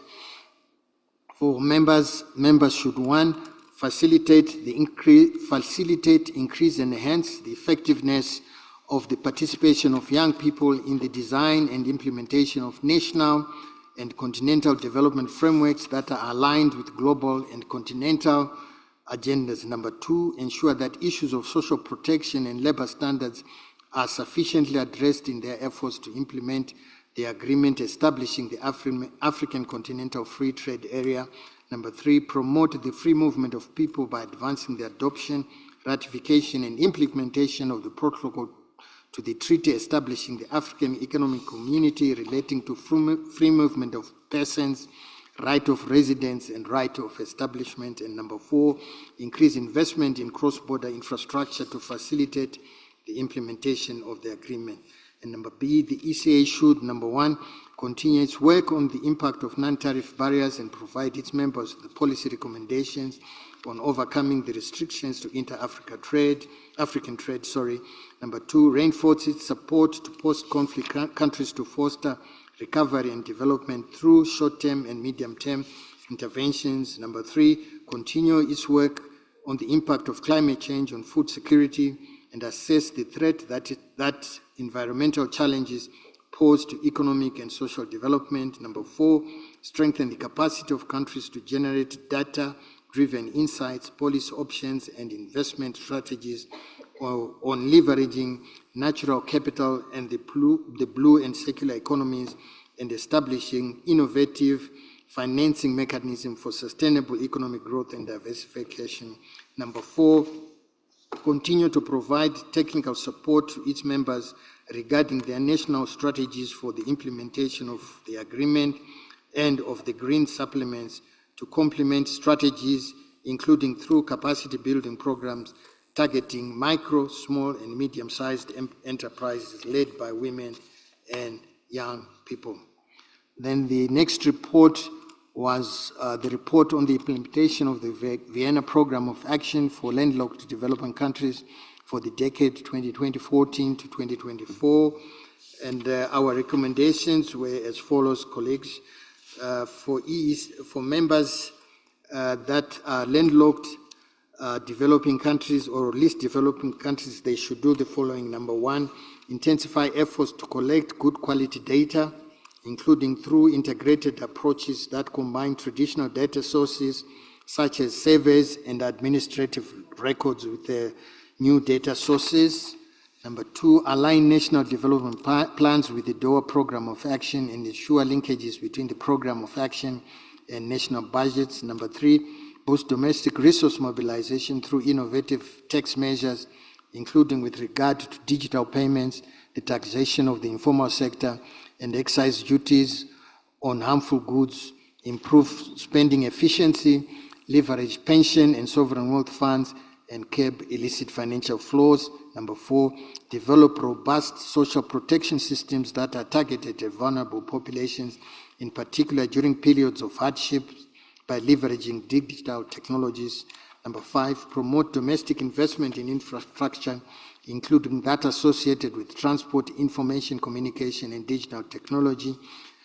The next one, adopt policies and increase investments that help to diversify exports, increased value addition, and enhance overall economic diversification. Lastly, increase efforts to mobilize domestic and foreign direct investment. For each least developed member countries, the ECA should 1, promote the formulation of a unified approach to sustainable debt management through the 4th International Conference of Financing for Development, the Africa High-Level Working Group on the Reform of the Global Financial Architecture, and efforts to reform the Common Framework for Debt Treatments beyond the Debt Service Suspension Initiative. Number 2, advocate greater concessional resources, technical assistance, the capitalization of multilateral development banks, the reform of special drawing rights, and fairer credit ratings. Number 3, provide technical support to strengthen social protection systems, enhance trade capabilities, lower trade costs, diversify exports, and deepen global economic integration. Number 4, support landlocked developing countries in strengthening partnerships with transit countries to implement regional infrastructure projects and attract foreign direct investments.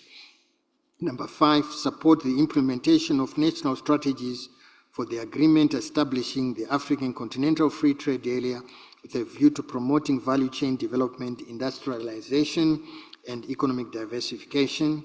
The next recommendation was collaborate with development partners to build human capital, empower female entrepreneurs, enhance women's participation in the opportunities provided by the implementation of the agreement. The next one, support African initiatives aimed at improving connectivity and integration in Africa in order to accelerate the implementation of the Vienna Programme of Action and the achievement of sustainable development goals. The next issue we discussed was the date, venue, and theme of the 58th session of the Economic Commission of Africa. And our recommendations were as follows. After the discussion, our committee made the following recommendations. A, the 58th session of the Economic Commission for Africa should be held under the theme Growth Through Innovation, Harnessing Data and Frontier Technologies for Economic Transformation in Africa. B, the offer from Morocco to host the 58th session of the Economic Commission for Africa under the proposed theme should be accepted. Other matters on the agenda after presentation and discussion, our recommendation, the committee recommends that the ECA should continue to explore and adopt further initiatives and approaches to harmonize and strengthen its activities so as to optimize resources and ensure a deeper impact for its work. I think I should stop there, Chair. Thank you. Thank you, Mr. Vombe. Merci, Monsieur Vombe, pour votre professionnalisme. J'apprécie beaucoup. Donc, je vous remercie énormément parce que vous nous avez facilité la tâche. Donc, je demanderai aux gens qui jeûnent, est-ce que vous voulez qu'on arrête pour manger? Mais c'est pas une bonne idée pour moi. C'est pas une très bonne idée. Si on part, on revient plus. Donc, j'espère qu'on continue. Je donne aux distingués délégués, ceux qui se retrouvent dans une recommandation, ne se retrouvent pas, de nous dire où ils ont problème et on va soit ajouter, soit rectifier, soit s'il y a des propositions.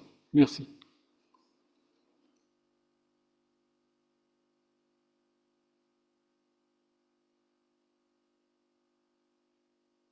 On va arrêter une liste. Comme vous savez, quand on n'a pas le temps, on arrête des listes. OK? Merci beaucoup.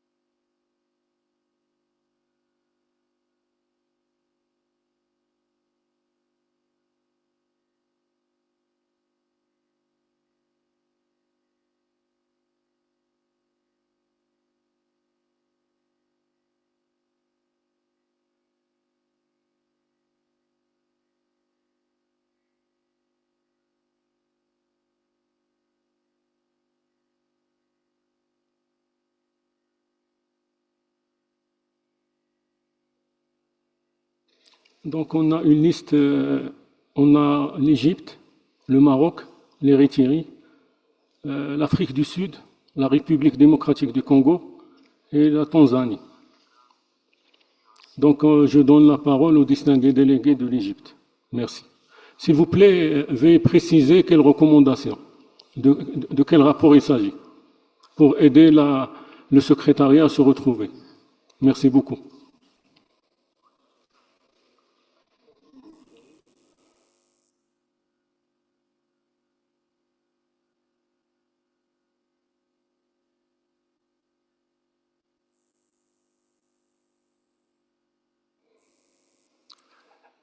Thank you very much, Chair. I would like first to voice very special thanks and appreciation for your work, you and the team, and everyone who exerted efforts in giving us this very important report. I have a general observation regarding language. I think that this is an expert level report that will be raised to the ministers. So I think that I recommend that when we are talking about the recommendations, we keep it recommendations. So, for example, we can say here recommendations. In the light of the discussion, the committee made the following recommendations. For the member states, and we put the punctuation mark, the colon, and then we state the recommendation one after another. This is my general observation. Thank you very much. Merci, distingué délégué de l'Égypte. Donc nous passons au distingué délégué du Royaume du Maroc.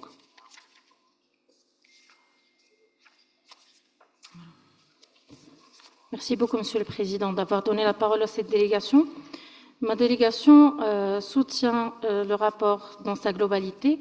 On a juste deux petites remarques. La première remarque, au niveau de la page 19.7 de l'ordre du jour, le point 59, petit 2i, sur le lieu de la prochaine session de la conférence.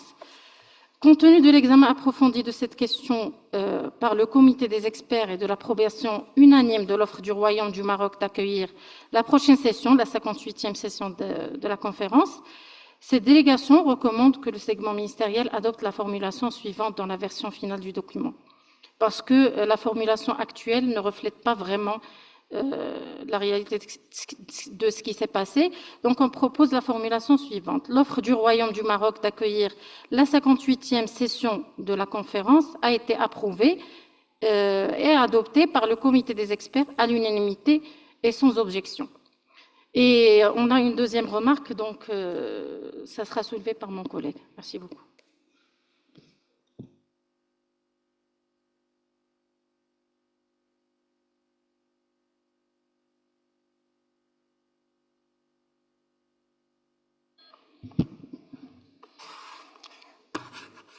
Merci. Quelques petits commentaires et remarques.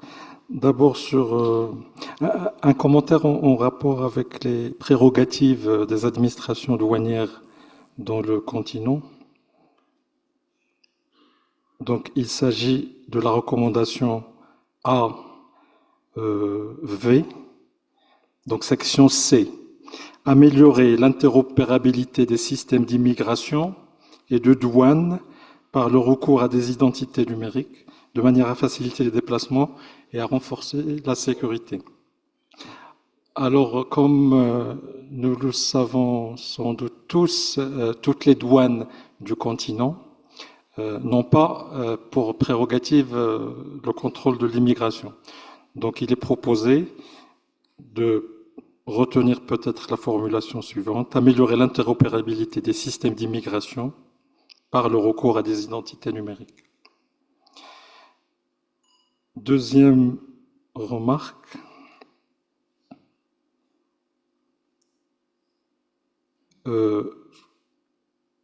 toujours la section C, donc 22A,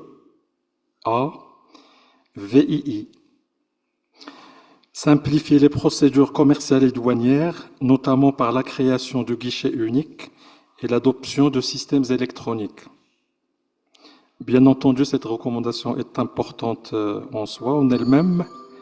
Simplement, formulée comme cela, elle donne l'impression qu'on part plutôt de rien. Donc, il est proposé peut-être de retenir une formulation qui parle de la généralisation ou de la poursuite des efforts qui sont déjà consentis. Et aujourd'hui, par exemple, les guichets uniques sont une réalité dans le continent. Il y a énormément de pays qui ont déjà des guichets uniques de commerce extérieur. Il y a même, je tiens à le rappeler, une alliance des guichets uniques du commerce extérieur au sein de l'Afrique qui, soit dit en passant, est présidée par le Maroc. Donc peut-être proposer la formulation suivante: poursuivre la simplification des procédures commerciales et douanières, notamment par la généralisation des guichets uniques et l'adoption de systèmes électroniques. Merci. Merci, distingué délégué du Royaume du Maroc. Maintenant, je donne la parole au distingué délégué de l'Érythrée. À vous la parole. Monsieur, donc, on passe... OK. Donc on passe à l'Afrique du Sud. À vous la parole. Thank you, Chair. This delegation takes the floor to first welcome the report. We support this report in its entirety. We, however, have just one observation that we wish to make with regard to the report on progress on regional integration, in particular under paragraph 22, recommendation Roman letter 3 and 5.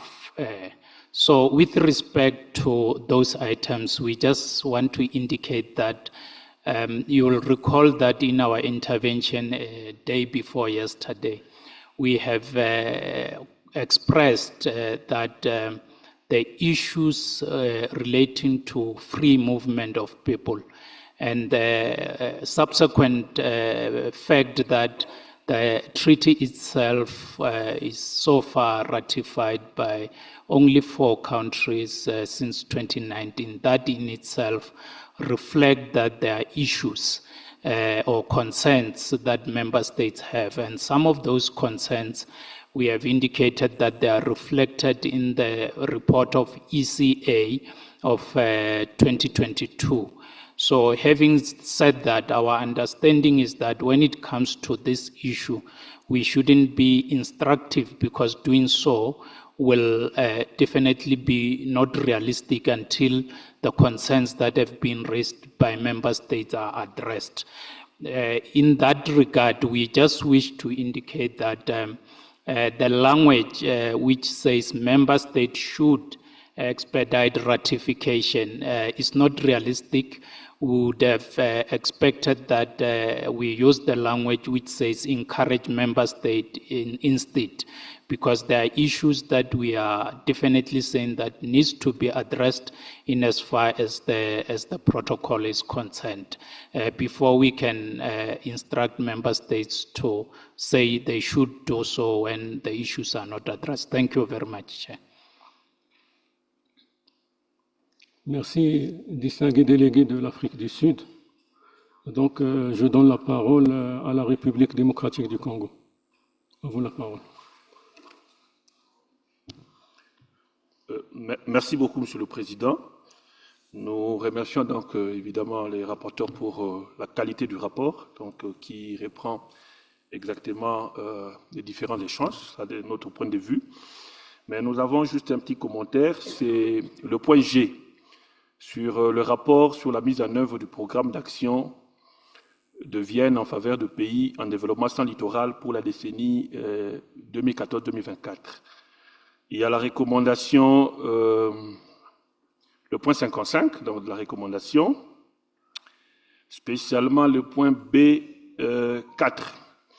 En fait, il est dit il faut aider les pays en développement sans littoral à renforcer leur partenariat avec les pays de transit afin de mettre en œuvre des projets d'infrastructure et d'attirer les investissements directs étrangers. Alors, tel que formulé ici, j'ai l'impression que la recommandation ne fait allusion qu'aux pays en développement sans littoral. Il vous souviendra que lors des débats, il y a un pays de transit qui avait émis le souhait de voir que l'aide qui est apportée aux pays sans littoral tienne aussi compte des pays de transit. Parce que lorsqu'il y a des accords de collaboration peut-être avec des pays sans littoral, il y a parfois des délabrements d'infrastructures que les pays de transit connaissent. C'est-à-dire, si on veut aider les pays sans littoral, il est aussi nécessaire de penser aux pays de transit. Et c'est cette façon-là qui aiderait évidemment à résoudre ce problème. Je ne sais pas si cette recommandation peut être améliorée pour qu'on intègre cet aspect des choses. Merci. Merci, distingué délégué de la République démocratique du Congo.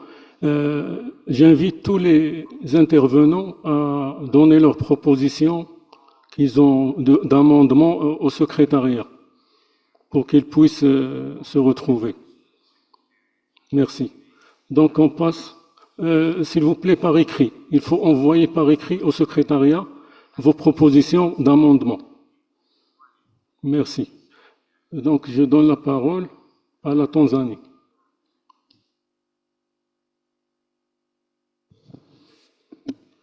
Thank you, Chair. Chair, first of all, I compliment Secretariat for very comprehensive reports and a good presentation. Chair, mine is just general comments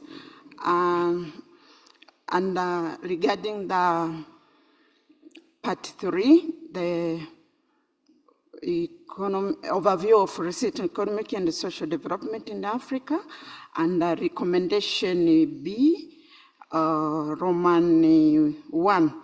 That is, I think this word appears to several parts on this report, so I would suggest to just highlight the agreement we are talking about, because it's just the implementation of the agreement. And I think we can reflect it to the other areas whenever there is agreement, we can put in what we agreement is, say, ACFTA. Second, Chair, is paper number 4, item number Roman 4, the assessment of progress on regional integration in Africa. Under recommendation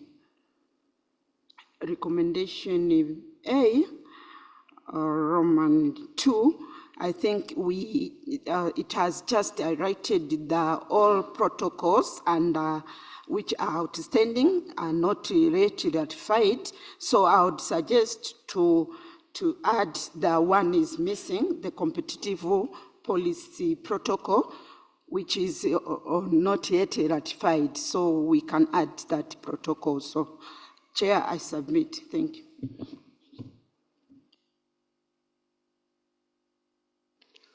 Merci, distingué délégué de la Tanzanie. Donc, on passe au Sierra Leone. À vous la parole.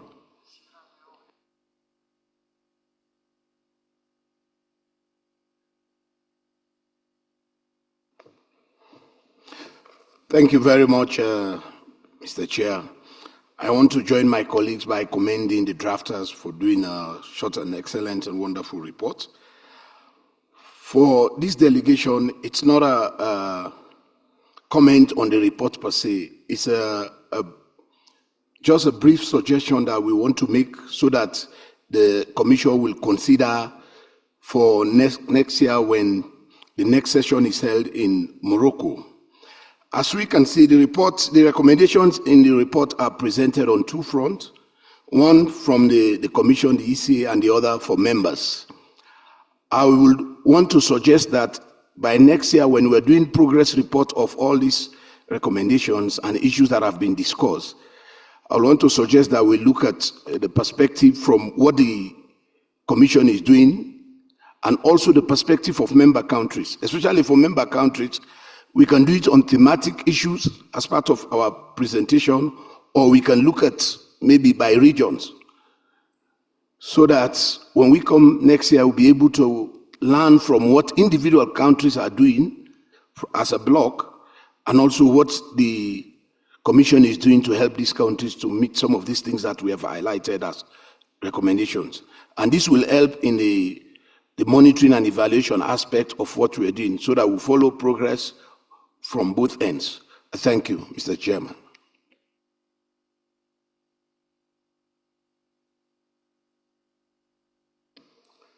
Merci, distingué délégué du Sierra Leone. Je donne la parole au distingué délégué de l'Égypte. À vous la parole.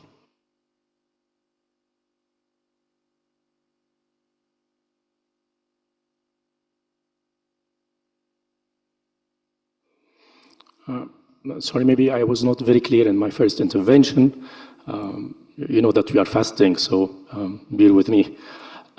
In my first intervention, I was referring to the word "should" in all the recommendation, and that was a general observation from our delegation that when we are talking about recommendation, we should keep it recommendation without putting the word "should." So we should remove the world showed from all the recommendations. Thank you very much.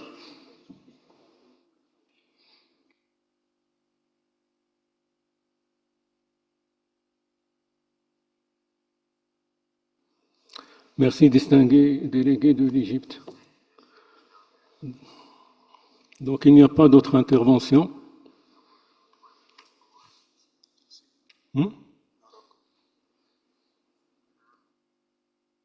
Oui, distingué délégué du Maroc. Merci beaucoup, Monsieur le Président. Ça serait bref. On a pris la parole juste pour soutenir la délégation de l'Égypte concernant donc les recommandations qui sont surtout adressées aux États membres. Donc, il faut adopter un langage qui est léger. Donc, il ne faut pas utiliser should, par exemple. Donc, on peut utiliser, par exemple, encourager ou un langage qui n'est pas en fait fort. Merci beaucoup. Merci, distingué délégué du Maroc. Donc, je crois qu'on a passé en revue notre rapport. Les amendements seront tenus en compte. Le secrétariat demande aux intervenants d'envoyer par écrit leur amendement. Si vous ne connaissez pas les personnes auxquelles ils vont vous contacter, donc il faut achever ce rapport parce qu'on doit le présenter à nos ministres. Donc, le rapport des experts a été adopté avec la prise en compte des amendements proposés. Merci.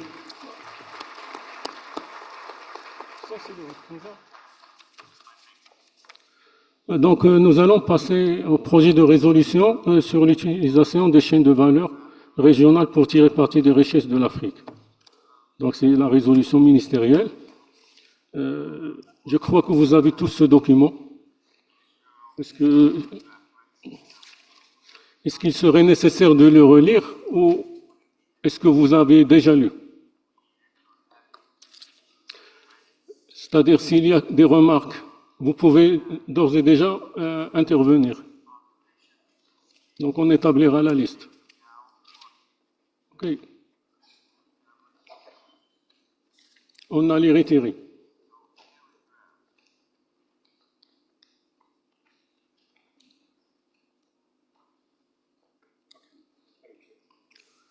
Distingué délégué des retirés. Thank you. Merci. Thank you. Thank you, Chairperson. Just as per the Egyptian delegation's proposal in the recommendations, it has to be factors in the decision. In the current decision in para 1, as well as in operative paragraph para 1, as well as para 4, it urges member states to do something. So we could use, perhaps encourage less, with less tone, and because we cannot urge member states to do something, so just we could use very elegant word, encourages member states or encourages the Commission and the partners rather than urges. Thank you, Chairperson.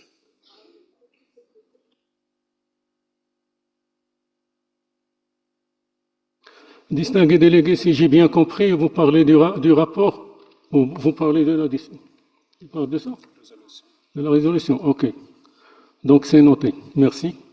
Est-ce qu'il y a un autre intervenant? Donc le rapport de résolution adopté. Merci.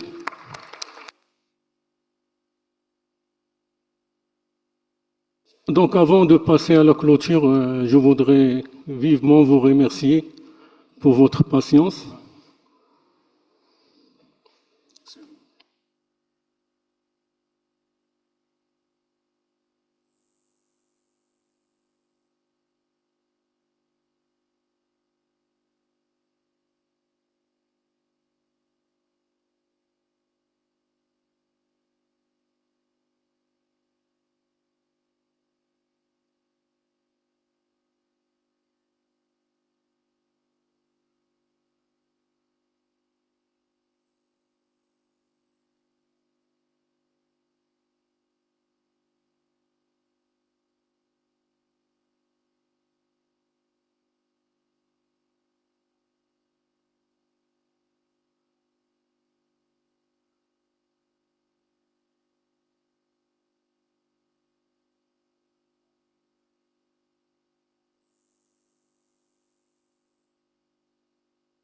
Est-ce que les autres résolutions, ils sont déjà smart?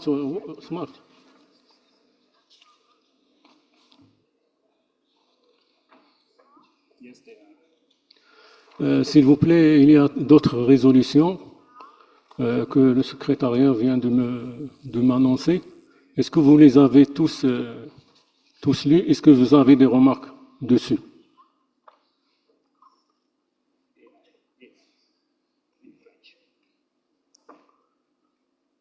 Donc on a le distingué délégué de l'Égypte.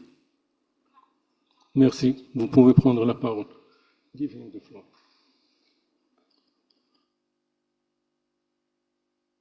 Thank you, Mr. Chair, for giving this delegation the opportunity. So, Mr. Chair, when it comes to the draft resolution on the use of artificial intelligence, we have just a minor observation when it comes to paragraph 5. So there is a reference to the increase growth in domestic product of the continent by 5% by 2030. So, Mr. Chair, we believe that we should have a citation when it comes to this kind of information. So we encourage that a citation should be added for the document. Thank you, Mr. Chair, and I submit.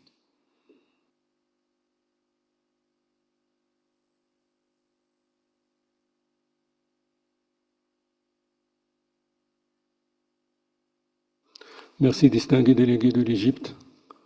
Donc, je demande au secrétariat, est-ce qu'il y a d'autres résolutions à adopter? Cette résolution a été adoptée.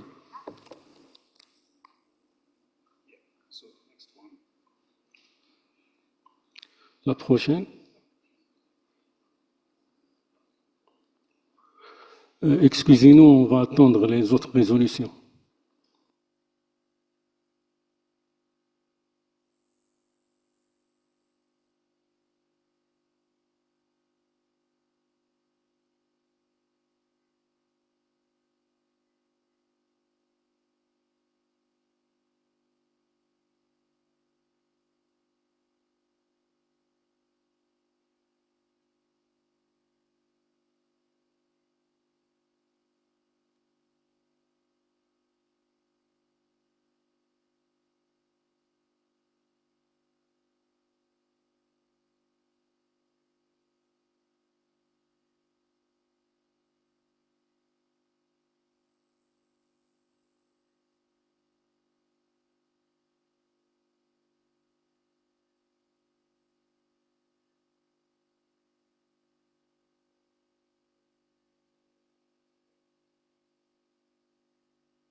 Honorables délégués, nous avons adopté le rapport, un projet de résolution sur l'utilisation de l'intelligence artificielle et un projet de résolution sur l'utilisation des chaînes de valeur régionales pour tirer parti des richesses de l'Afrique. Le secrétariat vient de me lister trois autres projets que moi-même je n'ai pas pu lire et que je ne peux pas vous demander est-ce que vous les avez lus. Donc, qu'est-ce que vous voulez qu'on fasse? Est-ce qu'on va les lire? Est-ce que vous les avez déjà lus? Je vais les citer. Il y a le programme plan 2026 et budget programme 2026. Il y a un projet de résolution sur une demande de renforcement de capacité de la CEA à remplir ses mandats et à fournir à ses membres un soutien stratégique et technique et axé sur les résultats. Ça, c'est une bonne résolution. Donc, une note qui sera sur le changement organisationnel récent au sein du secrétariat économique pour l'Afrique. Donc, je vous demande, s'il vous plaît, de me guider sur est-ce que vous avez lu ces documents? Est-ce qu'il y a des remarques? Est-ce que vous les avez reçus? C'est ça la question. OK. Donc, le débat est ouvert. Si quelqu'un veut parler.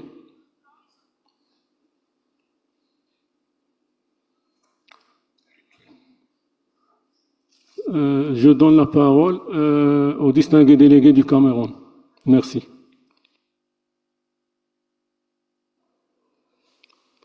Merci, Monsieur le Président, de nous donner la parole.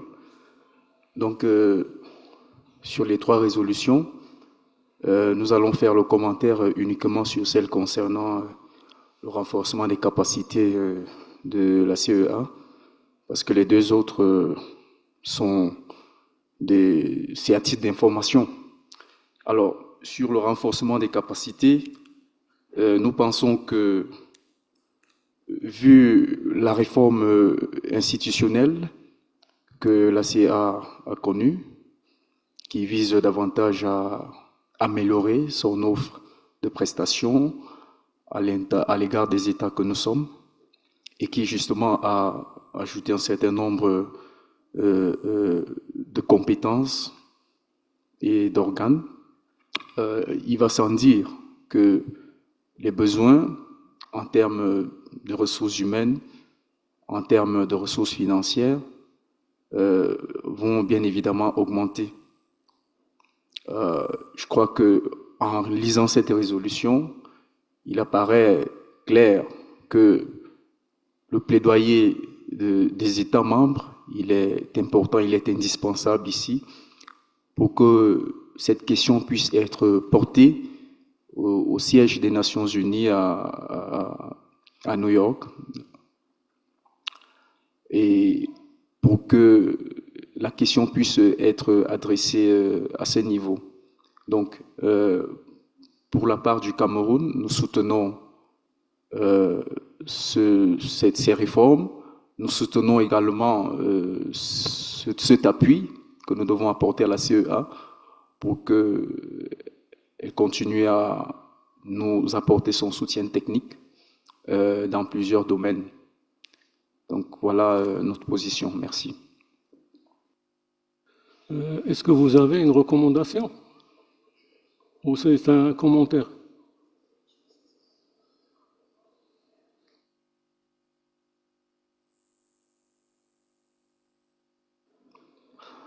Donc, la recommandation que nous faisons, c'est que cette résolution soit adoptée. Qu'elle soit adoptée. OK, merci. Je donne la parole au distingué délégué de l'Érythrée. À vous la parole. Thank you, Chairperson. Chairperson, as it has been already said, the decision on program and the budget is only a note. I think we don't have much to add in that decision, but in the capacity building, maybe we could add as we have also indicated in our deliberations, to make it wherever, to encourage the Commission to make it the capacity building training necessity-based or tailor-made wherever it is applicable. Just that's the only input which I want to make, Chairperson. Thank you. Merci, distingué délégué de les retirer. Mais je crois que votre recommandation doit être envoyée au secrétariat. Ils vont prendre attache avec vous parce qu'il faut... Donc, la résolution 3, je donne la parole au distingué délégué de l'Égypte. À vous la parole. Thank you very much, Chair. I would like to make sure first that we are on the same page. I'm talking about the draft resolution and the use of regional value chains. That's right.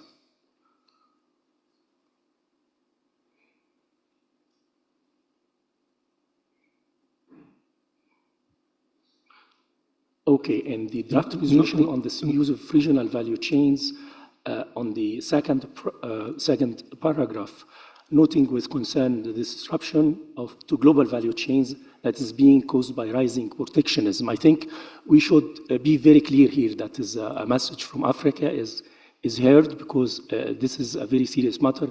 I think maybe I suggest one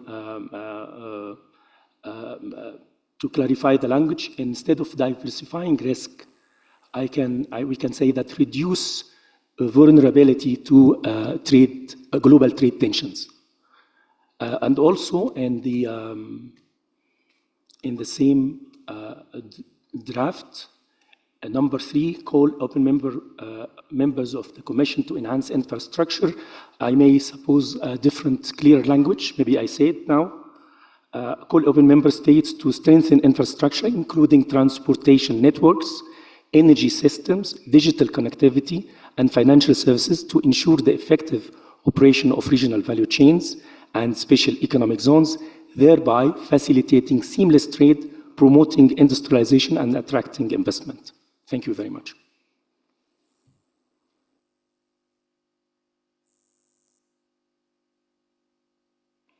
Merci, distingué délégué de l'Égypte. Donc,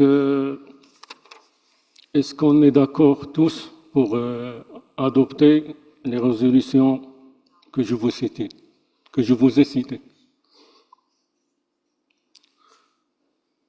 Donc, s'il n'y a pas d'objection, toutes les résolutions ont été adoptées.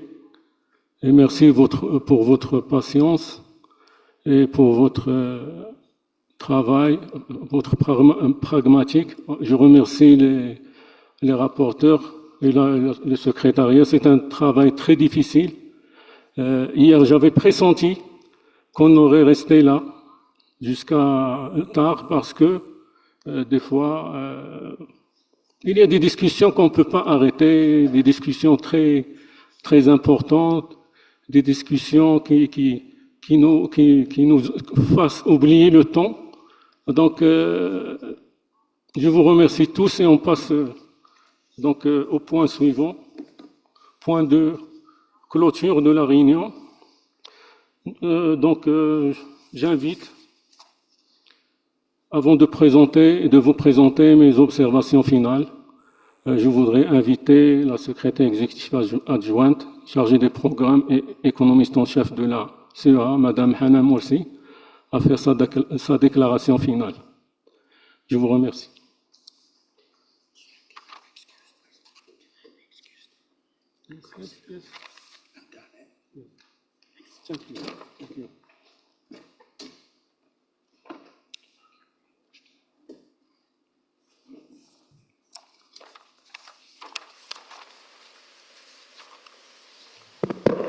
Madame Hanan Moursi, vous avez la parole. Thank you. Distinguished delegates, esteemed experts, ladies and gentlemen, let me start by saying how impressed I am with your dedication, perseverance, and hard work over the last few days. And the fact that, we have the room full at this time and with the same level of energy and interventions is quite telling. So it's an honor to be here as we bring to a close 3 days of dynamic dialogue that we've had. We have focused on advancing implementation of the Africa Continental Free Trade Agreement, with a particular emphasis on proposing transformative strategic actions. And what a remarkable gathering it has been. We witnessed excellent exchange of ideas, diverse perspectives, and the numbers speak for themselves. 524 delegates from 40 member states, alongside valued partners and organizations. But beyond these numbers, I think what is really impressive here is the quality of our conversations and the clarity of our collective action that truly mark this gathering as a success. Together, we have charted pathways that will guide our ministers and shape priorities at global, regional, and national levels. We stand at a crossroads. And while we have all the challenges and opportunities we have talked about, we face a global landscape that is marked by shifting power dynamics and digital disruptions. Africa cannot afford to sit back. We must shape the future. And the Africa Continental Free Trade Agreement is our opportunity to do just that. It's our chance to redefine Africa's economic standing, to amplify our voice on global issues, and to shape the rules of global trade and economic governance. Throughout these sessions, you have underscored a very important issue, that the agreement is not just about trade, it's about transformation, and it's about creating jobs, driving industrialization, and building resilience, and ensuring that Africa's growth is not just sustained, but it's inclusive. This is how the agreement will hold the potential to increase intra-African trade by 45% by 2045, and to lift millions out of poverty. But none of this will happen by chance. It will take bold, coordinated, and strategic actions. From our rich discussions, 5 priorities have emerged. First, that we must fast-track industrialization and value addition. And we've heard this multiple times during the 3 days. Africa can no longer rely on exporting raw materials and importing finished goods. We must invest in local manufacturing, create regional value chains, and process our resources right here at home. In pharmaceuticals, electronic mobility, agribusiness, and beyond. That's how we create jobs. That's how we build prosperity that lasts. Second, we must close the infrastructure connectivity gap. We know the figures that Africa faces financing gap of $170 billion a year, but we also know the solutions. We need to embrace innovative financing, public-private partnerships, blended finance, regional collaboration. We need roads, energy, and digital infrastructure that can connect our people and unlock our markets. Third, we must champion digital transformation and trade facilitation. We must remove barriers to e-commerce, harmonize digital payment systems, and expedite the implementation of the AFCFTA protocol on digital trade. Investing in digital infrastructure is not just smart, It's essential. It will drive transparency, cut costs, and open new markets for African entrepreneurs. Fourth, we must invest in building human capital for the future of work. It's our people, our youth, that will actually drive the future. That means that we need to scale up education, vocational training, and skills development, particularly in industries that will define the future. Advanced manufacturing, artificial intelligence, fintech, and renewable energy. Fifth, we must strengthen macroeconomic stability and governance, because without strong financial systems, progress stalls. We've heard the calls for enhancing fiscal discipline, improving debt management, expanding access to finance, advancing innovative financing models, including green finance to tackle climate change and biodiversity loss. And let me be clear, Africa must also speak with one voice to reform the global financial architecture. We must confront illicit financial flows and demand fair access to global capital. Distinguished delegates and experts, the insights that you have shared over these days have not just sparked discussions, they have laid the groundwork for action. You've called for accelerating the removal of trade barriers and improving logistics to reduce costs and enhance efficiency. You called for investing decisively in our industrial digital futures while ensuring food security and resilience to climate shocks. And you called for building strong partnerships within Africa and beyond that drive growth, sustainable development, and shared prosperity. Called for strengthening macroeconomic stability and unlocking financing solutions across national, regional, and international levels. The conversations of these days have made one thing clear. With unity, innovation, and unwavering determination, there is no challenge that we cannot overcome. There is no opportunity we cannot seize. And so I urge you to brief your ministers, share these insights, and push for action, because the decisions made in the coming days will shape the future of our continent. Let's leave this gathering with a shared commitment to build the Africa we want, an Africa that is just, prosperous, and resilient, an Africa that speaks with one voice and acts with one purpose. Thank you.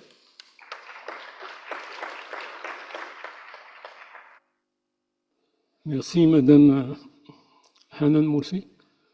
Donc, c'est à mon tour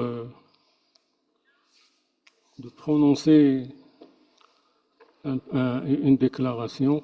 Donc, Madame la secrétaire exécutive adjointe de la Commission économique en Afrique, Excellences, Mesdames et Messieurs les représentants du corps diplomatique accrédité à Addis Ababa, Mesdames et Messieurs les directeurs du bureau régional de la CEA, Mesdames et Messieurs les experts des États membres, honorables invités, chers participants, alors que nous arrivons à terme de la 43e session du comité des experts et après 3 jours de travail intense, dans lesquels nous avons exploré des thèmes précieux pour la prospérité de l'Afrique à travers l'accélération de la mise en œuvre de la ZLECAf. Permettez-moi de renouveler mes remerciements les plus sincères en vos noms, toutes et tous, au gouvernement de la République fédérale d'Éthiopie et à travers lui au peuple éthiopien pour son accueil chaleureux et son hospitalité indéfectible, ainsi que notre profonde gratitude à l'égard de la Commission économique des Nations Unies pour l'Afrique, à tous les pays membres, aux organisations régionales, gouvernementales et non gouvernementales, et aux médias qui ont pris part à cette réunion d'experts préparatoire à la conférence des ministres au titre de l'année 2025. Je tiens à présenter également à chacun et chacune d'entre vous mes sincères remerciements pour l'assiduité, la ponctualité dont vous avez fait preuve et grâce auquel nous avons pu mener à terme notre programme de travail très chargé dans des délais impartis. Je voudrais également vous faire part de notre totale satisfaction pour la qualité des documents et rapports présentés lors de cette session par la CEA. Ma qualité de président du comité des experts me permet d'en témoigner. Ainsi, je vous demande de bien vouloir applaudir très fortement toute l'équipe de la CEA et les interprètes qui ont facilité la réalisation efficace de nos travaux. Mesdames et messieurs, permettez-moi d'adresser mes meilleurs souhaits de réussite aux membres du nouveau bureau que j'ai l'honneur de présider, en leur assurant de ma totale disponibilité et ma parfaite gratitude, sans oublier bien sûr de remercier chaleureusement les membres du bureau sortant et en particulier son président, M. Andrew Vumbe, secrétaire permanent du ministère des Finances, du Développement économique et de la promotion de l'investissement du Zimbabwe, pour tous les efforts consentis et les progrès réalisés depuis la dernière conférence des ministres. Mesdames et messieurs, nul ne peut se douter dans un contexte marqué par l'incertitude et l'instabilité géopolitique, l'aggravation des conséquences des changements climatiques et le développement de nouvelles technologies, de l'opportunité que présente l'accélération de la mise en œuvre de la ZLECAf pour les économies africaines. La ZLECAf boostera le commerce interafricain et par conséquent amorcera un processus d'industrialisation qui permettra le renforcement de la diversification des économies africaines. Cela est encore vrai dans le contexte actuel marqué par le surendettement, l'inflation élevée et les tensions géopolitiques. Ces facteurs nuisent à notre capacité à réaliser les objectifs de développement durable et à améliorer le niveau de vie de nos populations. Il est par ailleurs nécessaire de signaler l'importance d'envisager une intégration plus large et plus profonde. La création des chaînes de valeur régionales robustes, en conséquence, est également essentielle pour répondre aux enjeux actuels de la pauvreté, de l'insécurité alimentaire et du chômage. Mesdames et messieurs, l'accélération de la mise en œuvre de la ZLECAf nécessite également un engagement politique fort, indispensable pour la finalisation des concessions tarifaires et l'élimination des barrières non tarifaires. Les pays africains devraient s'engager en plus dans un processus de renforcement des capacités institutionnelles pour faciliter le commerce, améliorer les infrastructures et soutenir le secteur privé et en particulier les petites et moyennes entreprises dans leur accès au marché. L'instauration des politiques budgétaires et monétaires anticycliques est essentielle pour stabiliser et augmenter la résilience de nos économies africaines. De même, l'introduction de nouvelles technologies telles que l'intelligence artificielle et les big data doit être au cœur de nos stratégies nationales, régionales et continentales pour améliorer la productivité et la compétitivité. Et le développement de l'innovation peut passer par le montage des partenariats publics-privés et des investissements dans les compétences. Enfin, l'inclusion économique et sociale, surtout des femmes et jeunes, permettra la réduction des inégalités et l'amélioration de la qualité de vie et par conséquent la consolidation de la cohésion sociale. Ma conviction est que le noble et le grand travail accompli jusqu'ici n'est qu'un début. Il est de notre responsabilité à tous, sans exception, de veiller à ce que ces excellentes recommandations formulées pendant les 3 jours écoulés soient traduites en actions concrètes pour la prospérité de tous les Africaines et Africains. Ensemble, unis, nous pourrions transformer notre continent et assurer un avenir meilleur pour nos populations. Je ne peux terminer mes propos sans adresser mes vifs remerciements à l'ensemble des experts venus de tous les pays d'Afrique, aux participants pour la qualité des contributions et la générosité dans la réflexion. Et sans féliciter et remercier le comité d'organisation, les rapporteurs, les interprètes, les hôtesses, les équipes techniques, bref, tous ceux qui ont contribué de près ou de loin à la réussite de cette 57e session de la réunion des experts, ainsi qu'aux médias qui ont permis une bonne couverture de cette manifestation.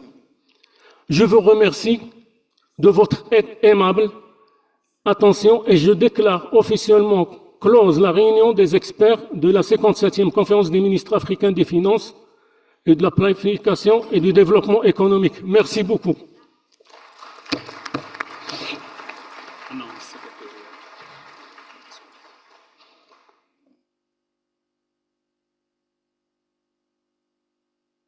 Donc, il y a une annonce du secrétariat, malgré que je ne suis plus le président. Merci beaucoup. Merci, Chair. Vos Excellences, distingués délégués, Mesdames et Messieurs, nous arrivons ainsi à la fin de la 43e réunion du comité d'experts. Nous tenons à vous rappeler les 6 événements parallèles qui auront lieu demain à partir de 9h15. We would like to remind you all of the 6 side events that will take place tomorrow from 9:30 a.m. to 4:15 p.m. We hope you will be able to attend. On Monday and Tuesday, we will continue with the 57th session of the Economic Commission for Africa. We kindly invite you to participate in the COM 2025 evaluation, as it will help to improve the excellence of future conferences. Finally, we would like to deeply appreciate you for your time, your engagement, and your participation. This event was successful because of you. On this note, we bid you all a very good night. Thank you.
Recording stopped.